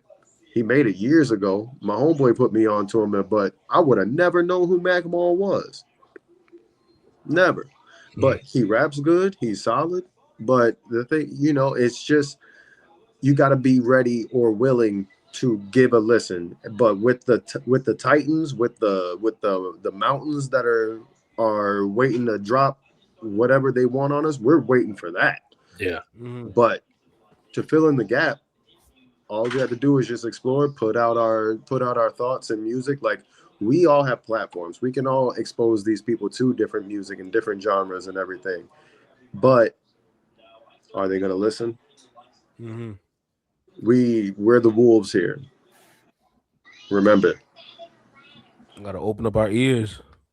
no, I just don't ever want to be a sheep again. That's all. Talk about it. That's I like how you said open up our ears, because it's funny because like I said, Doom is easily one of my favorite rappers. The first time I heard that shit, I was like, what the I was like, what is this? Crazy. Oh my god. Changed your life. What is this? I was so confused. And then the second time I listened to it, I heard like accordion off like Mad Villainy, and I was like, oh, okay. And then then I started to like understand the language. And that's the other thing, is like, you know, when it comes to music, is like we have to be willing to be patient again with music. Exactly. Because I think, and this speaks to the whole delayed gratification versus instant, I think we're so used to instant gratification, which is why I think even a lot of music has gotten so much shorter. Like a lot of I've stumbled on music like in the past few years, and it's like the song is like a minute, and I'm like, this could have at least been 2:30. That minute 30? Like, come on, Yeah. you know. It's the attention span. And I get that. Yeah. But I think we have to like retrain ourselves out of that to a certain degree, because there's so much phenomenal music that like takes time to like understand, or like takes time to process, you know. And that's I think why the turn up era damaged this new intellectual era already, because now we are expecting music to not only vibe but to also have some substance. But if the substance isn't enough, we're not gonna hear out the rest of it, because it's like, yo, this is a waste of time, even though that there could be a very good message or a very good story behind it, or a lesson to be learned from it. Our attention spans have been so not rotted away, but I'll say sensitized to where we don't even like, after, if the beat doesn't match, if the lyrics aren't hitting, like it's a culmination of so many things. If one thing is off, we don't want it anymore Right away. Yeah. You have to stick it through. You have to just give it a playthrough, like just like how we would give GNX. As soon as GNX came out, we were like, yeah, let's go. But you have to have that same energy for any body of work that you come across, because it might just be another GNX. It might just be another Illmatic. It might just be another Reasonable Doubt. And it's up to us to figure that out and to actually just dive in. As long as we open our ears and close our mouths, the music will move on its own. And to be fair to the consumers, I'm just gonna say this really quickly. I think as artists too, we have to be willing to take feedback, and also willing to grow artistically, because I think a lot of artists get very complacent with like, oh, this is just the type of music I make, and then when people don't like it, then it's you just didn't understand what I was trying to do, because blah blah. And it's like, if people didn't like it, sometimes they just didn't like it, and it just wasn't your best album, and that's okay. But like, I think people have to be willing to just be like, okay, this wasn't my best album. I'll get them next time, you know. But I feel that feedback is sometimes one-sided, because they want you to sound a certain way for them to perceive it the way that they see you. It's a shaky thing. It's a very shaky very ground. shaky. But that's the thing. I think as artists, you have to know how to take. You have to understand which feedback is actually worth absorbing and which is worth ignoring. A lot of it is you don't have to fucking ascribe to at all, and then a lot of it you should probably take it into account, but it depends. It's just to hear the one thing a lot of these artists are missing is the fact that they need to grab your attention. They don't need to, whisper and say, hey, come on over here, this is what we're all listening to. No, they say, hey, you listen up and you listen good. This is what I got to say, and not now, but right now you gonna understand it. And that right there is what makes and breaks the artist, because it's either I like the message or I don't. I understand the message or I don't get it, because they're either not mature enough or can't see from your side, from your point of view. That's why for the album, or for however you do, you have to world build as you go. You world build, you tell your stories, you tell your lessons, you warn, you give warnings. One of the main things that made all the greats great is the warnings that they gave us. Hey, this is going to be in your path one day. Move like this and you'll be all right. Guess what? We probably didn't move that way because they're like, whatever. They're just saying something just to make me feel a certain way. Like, I'll give you a prime example. The one hip hop track that I know everybody is scarred by, Dance with the Devil by Moto Technique. I was 9 years old. 9 is crazy. 9 is insane. I was 9 years old. 9 and I never wanted to be in that world ever.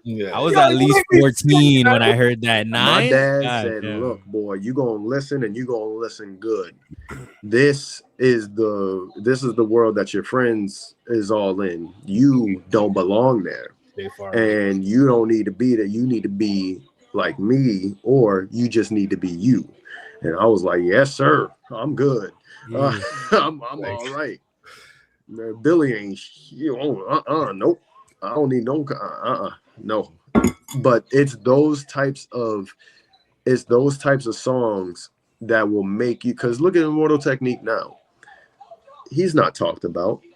He's not even in any kind of regular conversation. Probably half the chat is probably like, who that? Go listen to Dance with the Devil by Immortal Technique and understand that y'all really don't know hip hop like we do. It's true. Hip hop is definitely something very special, and it resonates through all of us, and we all have stories to tell. We all have warnings and lessons to try to give, and we all have fun and good times to be had. But there's also a lot of pain behind it.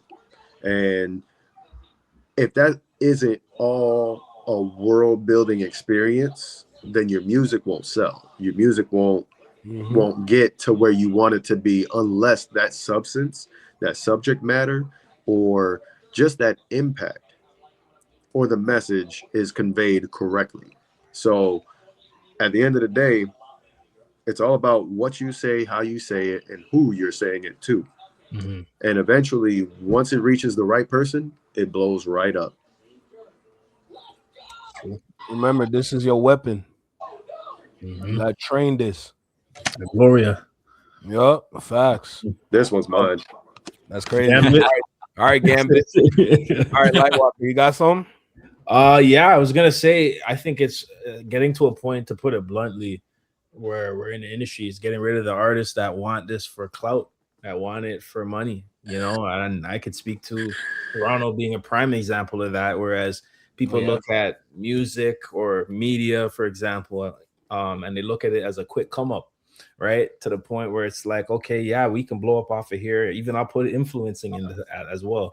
It's like I could just blow up of doing off of this and that, and I don't care about the art or the art form. I care more about clout. I care more about what it can do for me, right? And what money I can get from it. And that's short-term thinking, but it's also not leading with intention, not leading with purpose, right? So we were talking about it earlier, where we need these artists to get back to a point where it's okay, let's think about what type of music I want to make. Let's think about the type of image I want to present. Let's think about the type of message I want to push and the eras that I want to create with my music. And artists ain't even thinking about none of that. They're like, trying to go up off TikTok, and especially from Toronto. That's a big.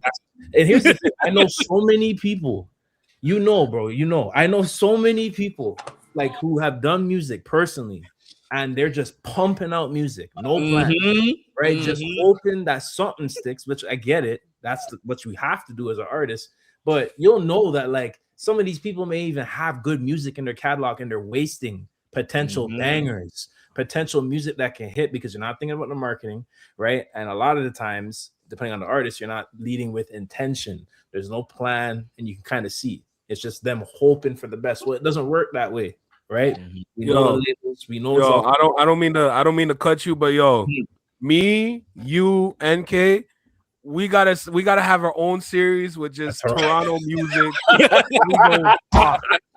We go I was gonna talk. say I'm I not swear. speaking on this. The I way swear. they said, especially Toronto. I'm This is like, the old series itself, bro. I telling you, swear. it's a whole universe. we bro. gotta start our own series. It's gonna be adjacent from this. It's gonna be Canada strictly, and we gonna talk music in Canada because It's so when I bad. say It's different we out are here, Hammer. hooked. Trust me. y'all don't even understand. Okay. So bad. It's so bad. All right, continue. No, you get me though, because it's the fact that we could even say we could do a series off of it. That's how bad it is. And then Yeah. that's just unique because Toronto, it's unique. This happens everywhere, right? But it's Toronto, it's its own uniqueness and it's its own like 20 steps backwards, right? Uniquely bad. We have this issue in America, When- but you guys have hope because you know It's the different. artists are gonna come. and from that's their the that's the root of it. Yeah. That's the root of the thing. It's Look at not even Toronto. just Who we that. got In leading us? America, y'all have this like ideal like OGs.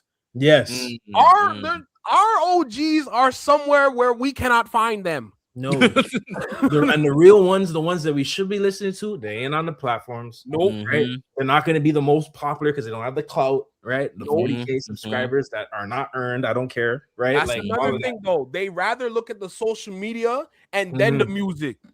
Yes. That's what I'm saying. That's the problem. problem. That's the That's the Yeah, problem. we gonna talk. We gonna do our own thing. Like For sure. Toronto talk. Some I don't know, but yeah, we gonna do that.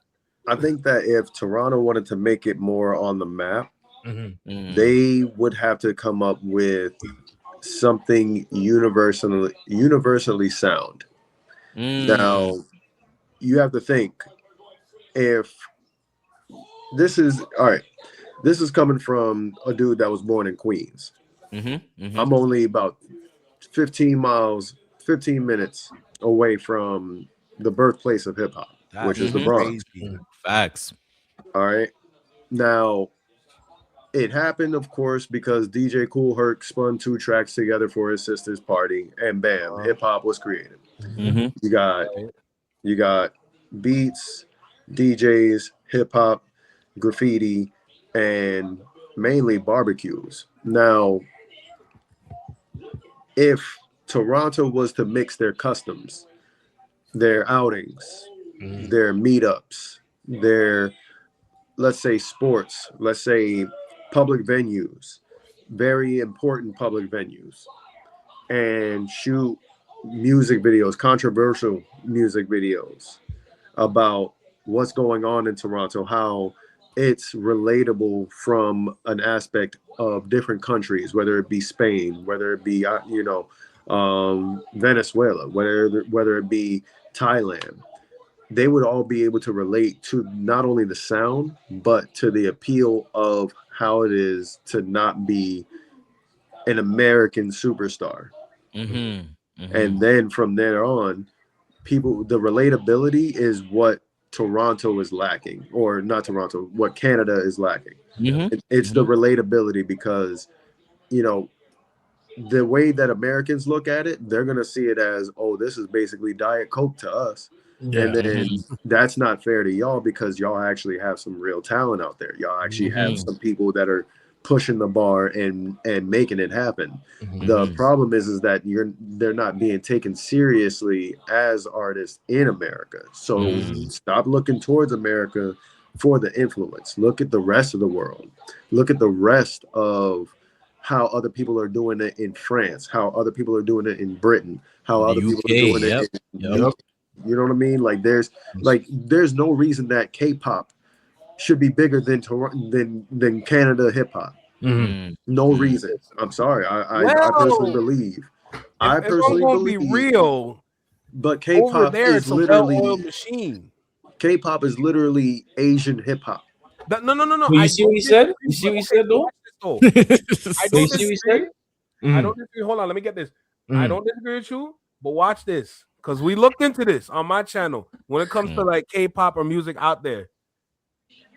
They have a system that is so solidified for artist programs, putting artists into specific places for them to be successful. It is so perfect out there That's exactly why K-pop's over here. Nah, I don't know about that because I think like that's like on the surface flex, but like because I even know someone that is a fan of hip hop and they live in Japan and they've told me about how like whether it's K-pop or even like in Japan, like the industry there, it's a very similar divide in terms of like there's an underground and then there's a mainstream, and the mainstream you have to be connected, you have to be related to people. That's what I'm focusing on, though. I'm only focusing industry. I already know about the underground, but that's different from how this thing works. The infrastructure, this system that they have. I hear you. It works, which is why we know about Lisa, Rosie, Blackpink. That's the reason why they are here. They are halfway across the world. I get what you're saying. It started there. Yeah. So that works. We need to create that here. But that's the problem. That's what we need to do. But it's the relatability factor. That's all it is. But it's what you said though. Americans would have to, or to get to the point where they have faith in our artists and want to listen to that. Canadians don't even have that faith in their own artists. That's the problem. Someone said the other day, because I'm in the film industry, someone made a good point. They were like, yo, there's a bad stigma around Canadian films. And it's so bad because you can go to anyone and ask them, why don't you want to watch a Canadian film? Right. And they can give you a reason. But the idea is that people don't even want to watch it. And that's the stigma around Canadian film. I'm not taking that seriously. You know what that reminds me of? Right. It kind of reminds me of the stigma that battle rappers have when it comes to making music. A lot of people, as soon as they know someone's a battle rapper and they make music, they just assume it's gonna be bad. Some of them make really good music. Yeah. To be fair, a lot of them do make really bad music. However, that shouldn't just stop people from checking it out, because there are people that are very talented. It shouldn't stop you from taking in. It shouldn't stop you from taking in what they're putting out. Pause. But it's just I believe that people just have that stigma already placed within, because they're like, hey, if hip hop isn't coming from America, then what am I listening to it for? Yeah, I'm not listening to it. And I believe Canadian hip hop should at least be given a respect, or at least a playing field, like a position on the field. Because right now, no one's looking towards it. No one's looking. But that's the thing. And I think this is what Lightwalker is speaking to. We have to respect it first. Yeah, exactly. That's the thing. They have to go outside the borders to find the respect, then come back and be like, yo, look what I built. Drake. You see how you said with the functions and the music and everything? We need unity first. Drake, unity, right? Drake and the Weeknd are the only ones that show two sides of Canadian talent. And it's either gonna be the chameleon rapper, or or basically the next Prince. I hear what you're saying. And that's the thing with Drake. Oh, sorry, you're seriously. At the end of the day, if we're only given those two examples, those are the only two things that we're expecting out of it. And if it's not coming close to those two names, and those two names are globally known now, of course, if it's not that, then the expectations will never be met. That's why that stigma is alive. And I understand it, because I'm like, I can see that. I look at perspectives and I do my best to be as unbiased as possible. Yep. But when it comes down to like the overview, a synopsis or a summary of it all, that would be how America would view Canadian music coming to America. It's like, hey, you're just trying to be this, or you're just trying to be that, or you're just trying to. And a lot of them are. A lot of them, that's exactly what they're trying to do. They're trying to emulate something that they see, instead of like digging deep. Of them being themselves, finding their advantage. So Drake being the king of that. It's up to someone. Exactly. Drake put a very bad light on Canada because of the fact that he's trying to put so much emphasis on the six being the six. And we get it. It's never going to be Compton. It's never going to be Queens. Not. It's never going to be crazy. It's never going to be. You know, Nah, but we that's could the thing. never. With Drake putting that onto y'all, that was unfair That's the because issue. now y'all have to create a new space Mhm. of respect. Yes. And this space needs to demand the respect, not just ask for it. You can't agree. ask for it because the Six has been asking for it for Mhm. years. It's a lot. Years. Like the Six can't even survive Mississippi, and that's saying a lot. You know, Facts, so facts. But it's that's the just problem. He made it he about made it that. that.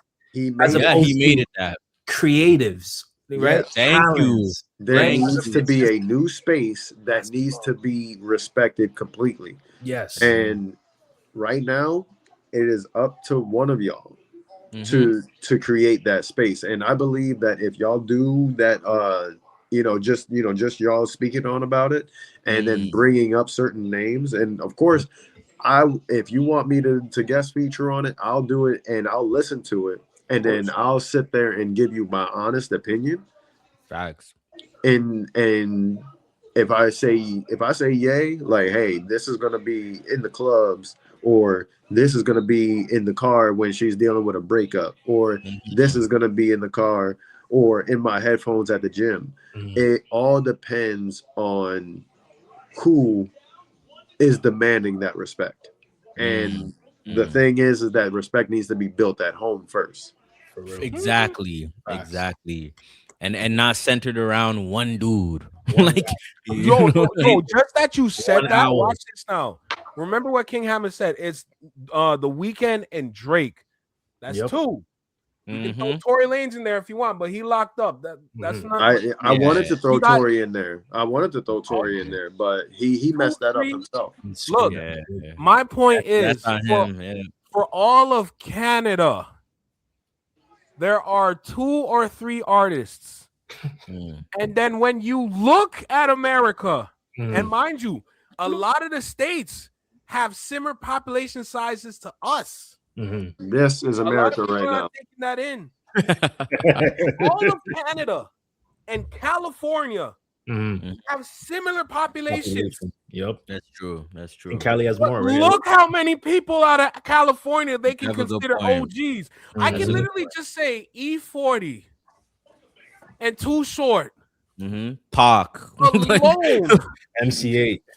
Alone, and then you start to go down the list of the other artists that we got 2 because we have no eras, and the problem was we propped up these 2, and one of them, who they claim is the biggest, we don't take seriously compared to 2. Who do you take? And the issue, Weeknd or Drake?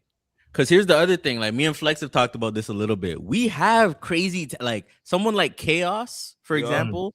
Should be considered like, oh, this is like a legendary Canadian artist. Who talks about him? No one. Or what's the name? Kanon?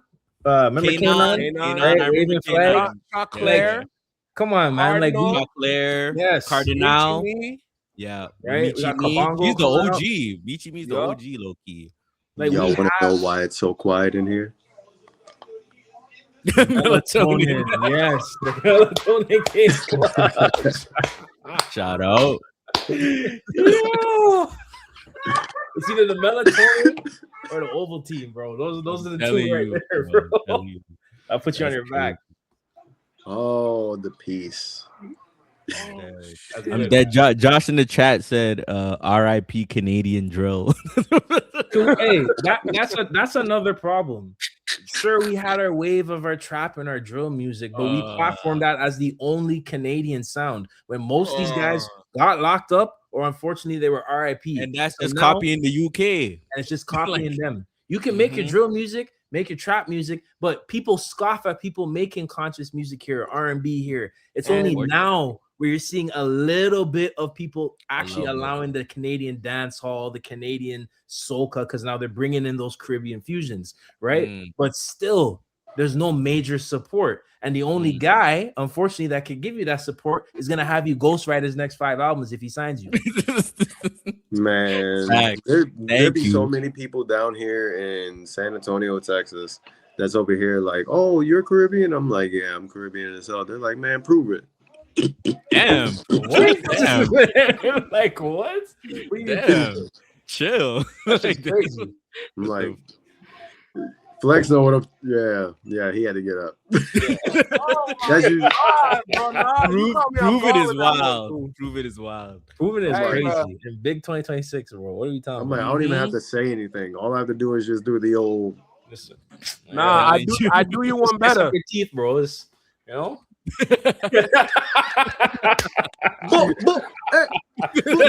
Yo. Don't get You me so started. freaking blood clot. Oh my God! Rise, cloud. Hey, bro. Hey, bro. I That's think at this crazy. point we can wrap up, bro. We've been here for a 3 minute. hours, Of man. course, of course. 3 Now hours. I understand how Justin Hunt feel, because this ain't easy, man. This is great. Yeah. Shout out to Justin Hunt. Listen, Crazy. anytime, Combo. anytime I can, I will. Yeah, bro. Hey, we got the group chat set up with all the creators, bro. We're good, Mind we're you, good. anybody out there that think there's somebody that is good to match and vibe with us, please bring them here. Show them the way. One of the 'Cause mods. we trying to make collab with sure- everybody. As make long sure you as drop we can the hold a Discord. conversation, we ain't got no problems. Make sure you drop the Discord so that we can go ahead and Stay see if trapped. you're worthy or not. Yeah, that part. Holy, but man, guys, this has been the culture group or the consumer group chat. Jesus. Oh, I'm tired. Copyright, dude. Oh yeah, I'm tired. when Flex guys, Yo. when I start when I get past my subscriber goal, hopefully soon, I'm gonna be rolling out the support is free merch, so Hey. that way, y'all gonna get some on me. I got y'all on that. Appreciate For all the creators are gonna get one on me, and then everything else y'all just gotta grab. Hey, real Respect. quick. Yeah, we got you, bro. We gonna Yo, support. speaking of subscriber goals, once I hit mine, we got a challenge that we got to deal with. Ooh. Dead. We got to chat because this challenge does not require one and does not require two. It does not require three. Oh It Lord. requires four. So Yo, when baby we hit food, bro. 5K, I'm gonna Baby say There you this. go. When we hit 5K subs, I got 4 of these things I need to control on There you live. go. On You're That was good, my live. bro. promise. That On was my live. promise. I I intend see to your keep jeans, fam. You'll be good. Yo, you're good. Yeah, he's good. What water's your water, bro? It's literally Oh, that's snap. baby food, fam. We had the Ray and nephew, fam, from 9, I'm bro. telling you. Don't get me Come started. Telling But you. yo, it's been real. Shout out to all the creators that was on the panel: J. Tom, Aya, NK, Lightwalker, King Hammer. Bro, this is gonna be monthly. But if there's like anything crazy that happens, we gonna have emergency episodes. We're gonna have We gonna be emergency here too. meetings. Oh, for sure. Facts. Exactly. Briefings. We'll be ready. Right? Yeah. So consider us the new kids on the block. Mm-hmm. All right. Oh yeah. Oh, Remember to keep that ace up your sleeve. talk about it. Mm-hmm. Support is free. Support is free. And then the next month is Black History Month, so we gotta come correct. Oh, I'll host on that one. Don't worry, bro. I'm gonna bring my Black Panther paraphernalia next time. Yeah. Trust me. I'm gonna have a Black Panther suit. It's gonna be over for the chat. be I so. promise you. I'm gonna have the kufi. I'm gonna have everything. I'm gonna have I got the dashiki in there, man. Come on, what you talking about? You ready? see. Yeah. No, you know what? I might even do that. I might even do that for a stream. But yeah, after I hit 500, because I'm still in the 200s right now. After I hit 500, the support is free merch is gonna be dropping. Hey, Shout out. let's Shout go. out. That's ready. dope. So, ladies and gentlemen, you're gonna see us soon. Don't worry, we're gonna be around. We all have our own channels that we do our own thing on, so don't get it twisted. All channel links are down below. All right. We'll see y'all next month. You'll probably see me on Monday or Sunday, depending if I can go live or not. But we're gonna be around. So, with that being said, this is the Consumer Group Chat, episode 1. Low shaky, low rocky start, but we're learning. This is an experience that we're all going down the road together, It was fine, yeah. and it's a vibe, right? So, until next time, ladies and gentlemen, we out. Peace. Stay up. Salute. And that's it. Boom.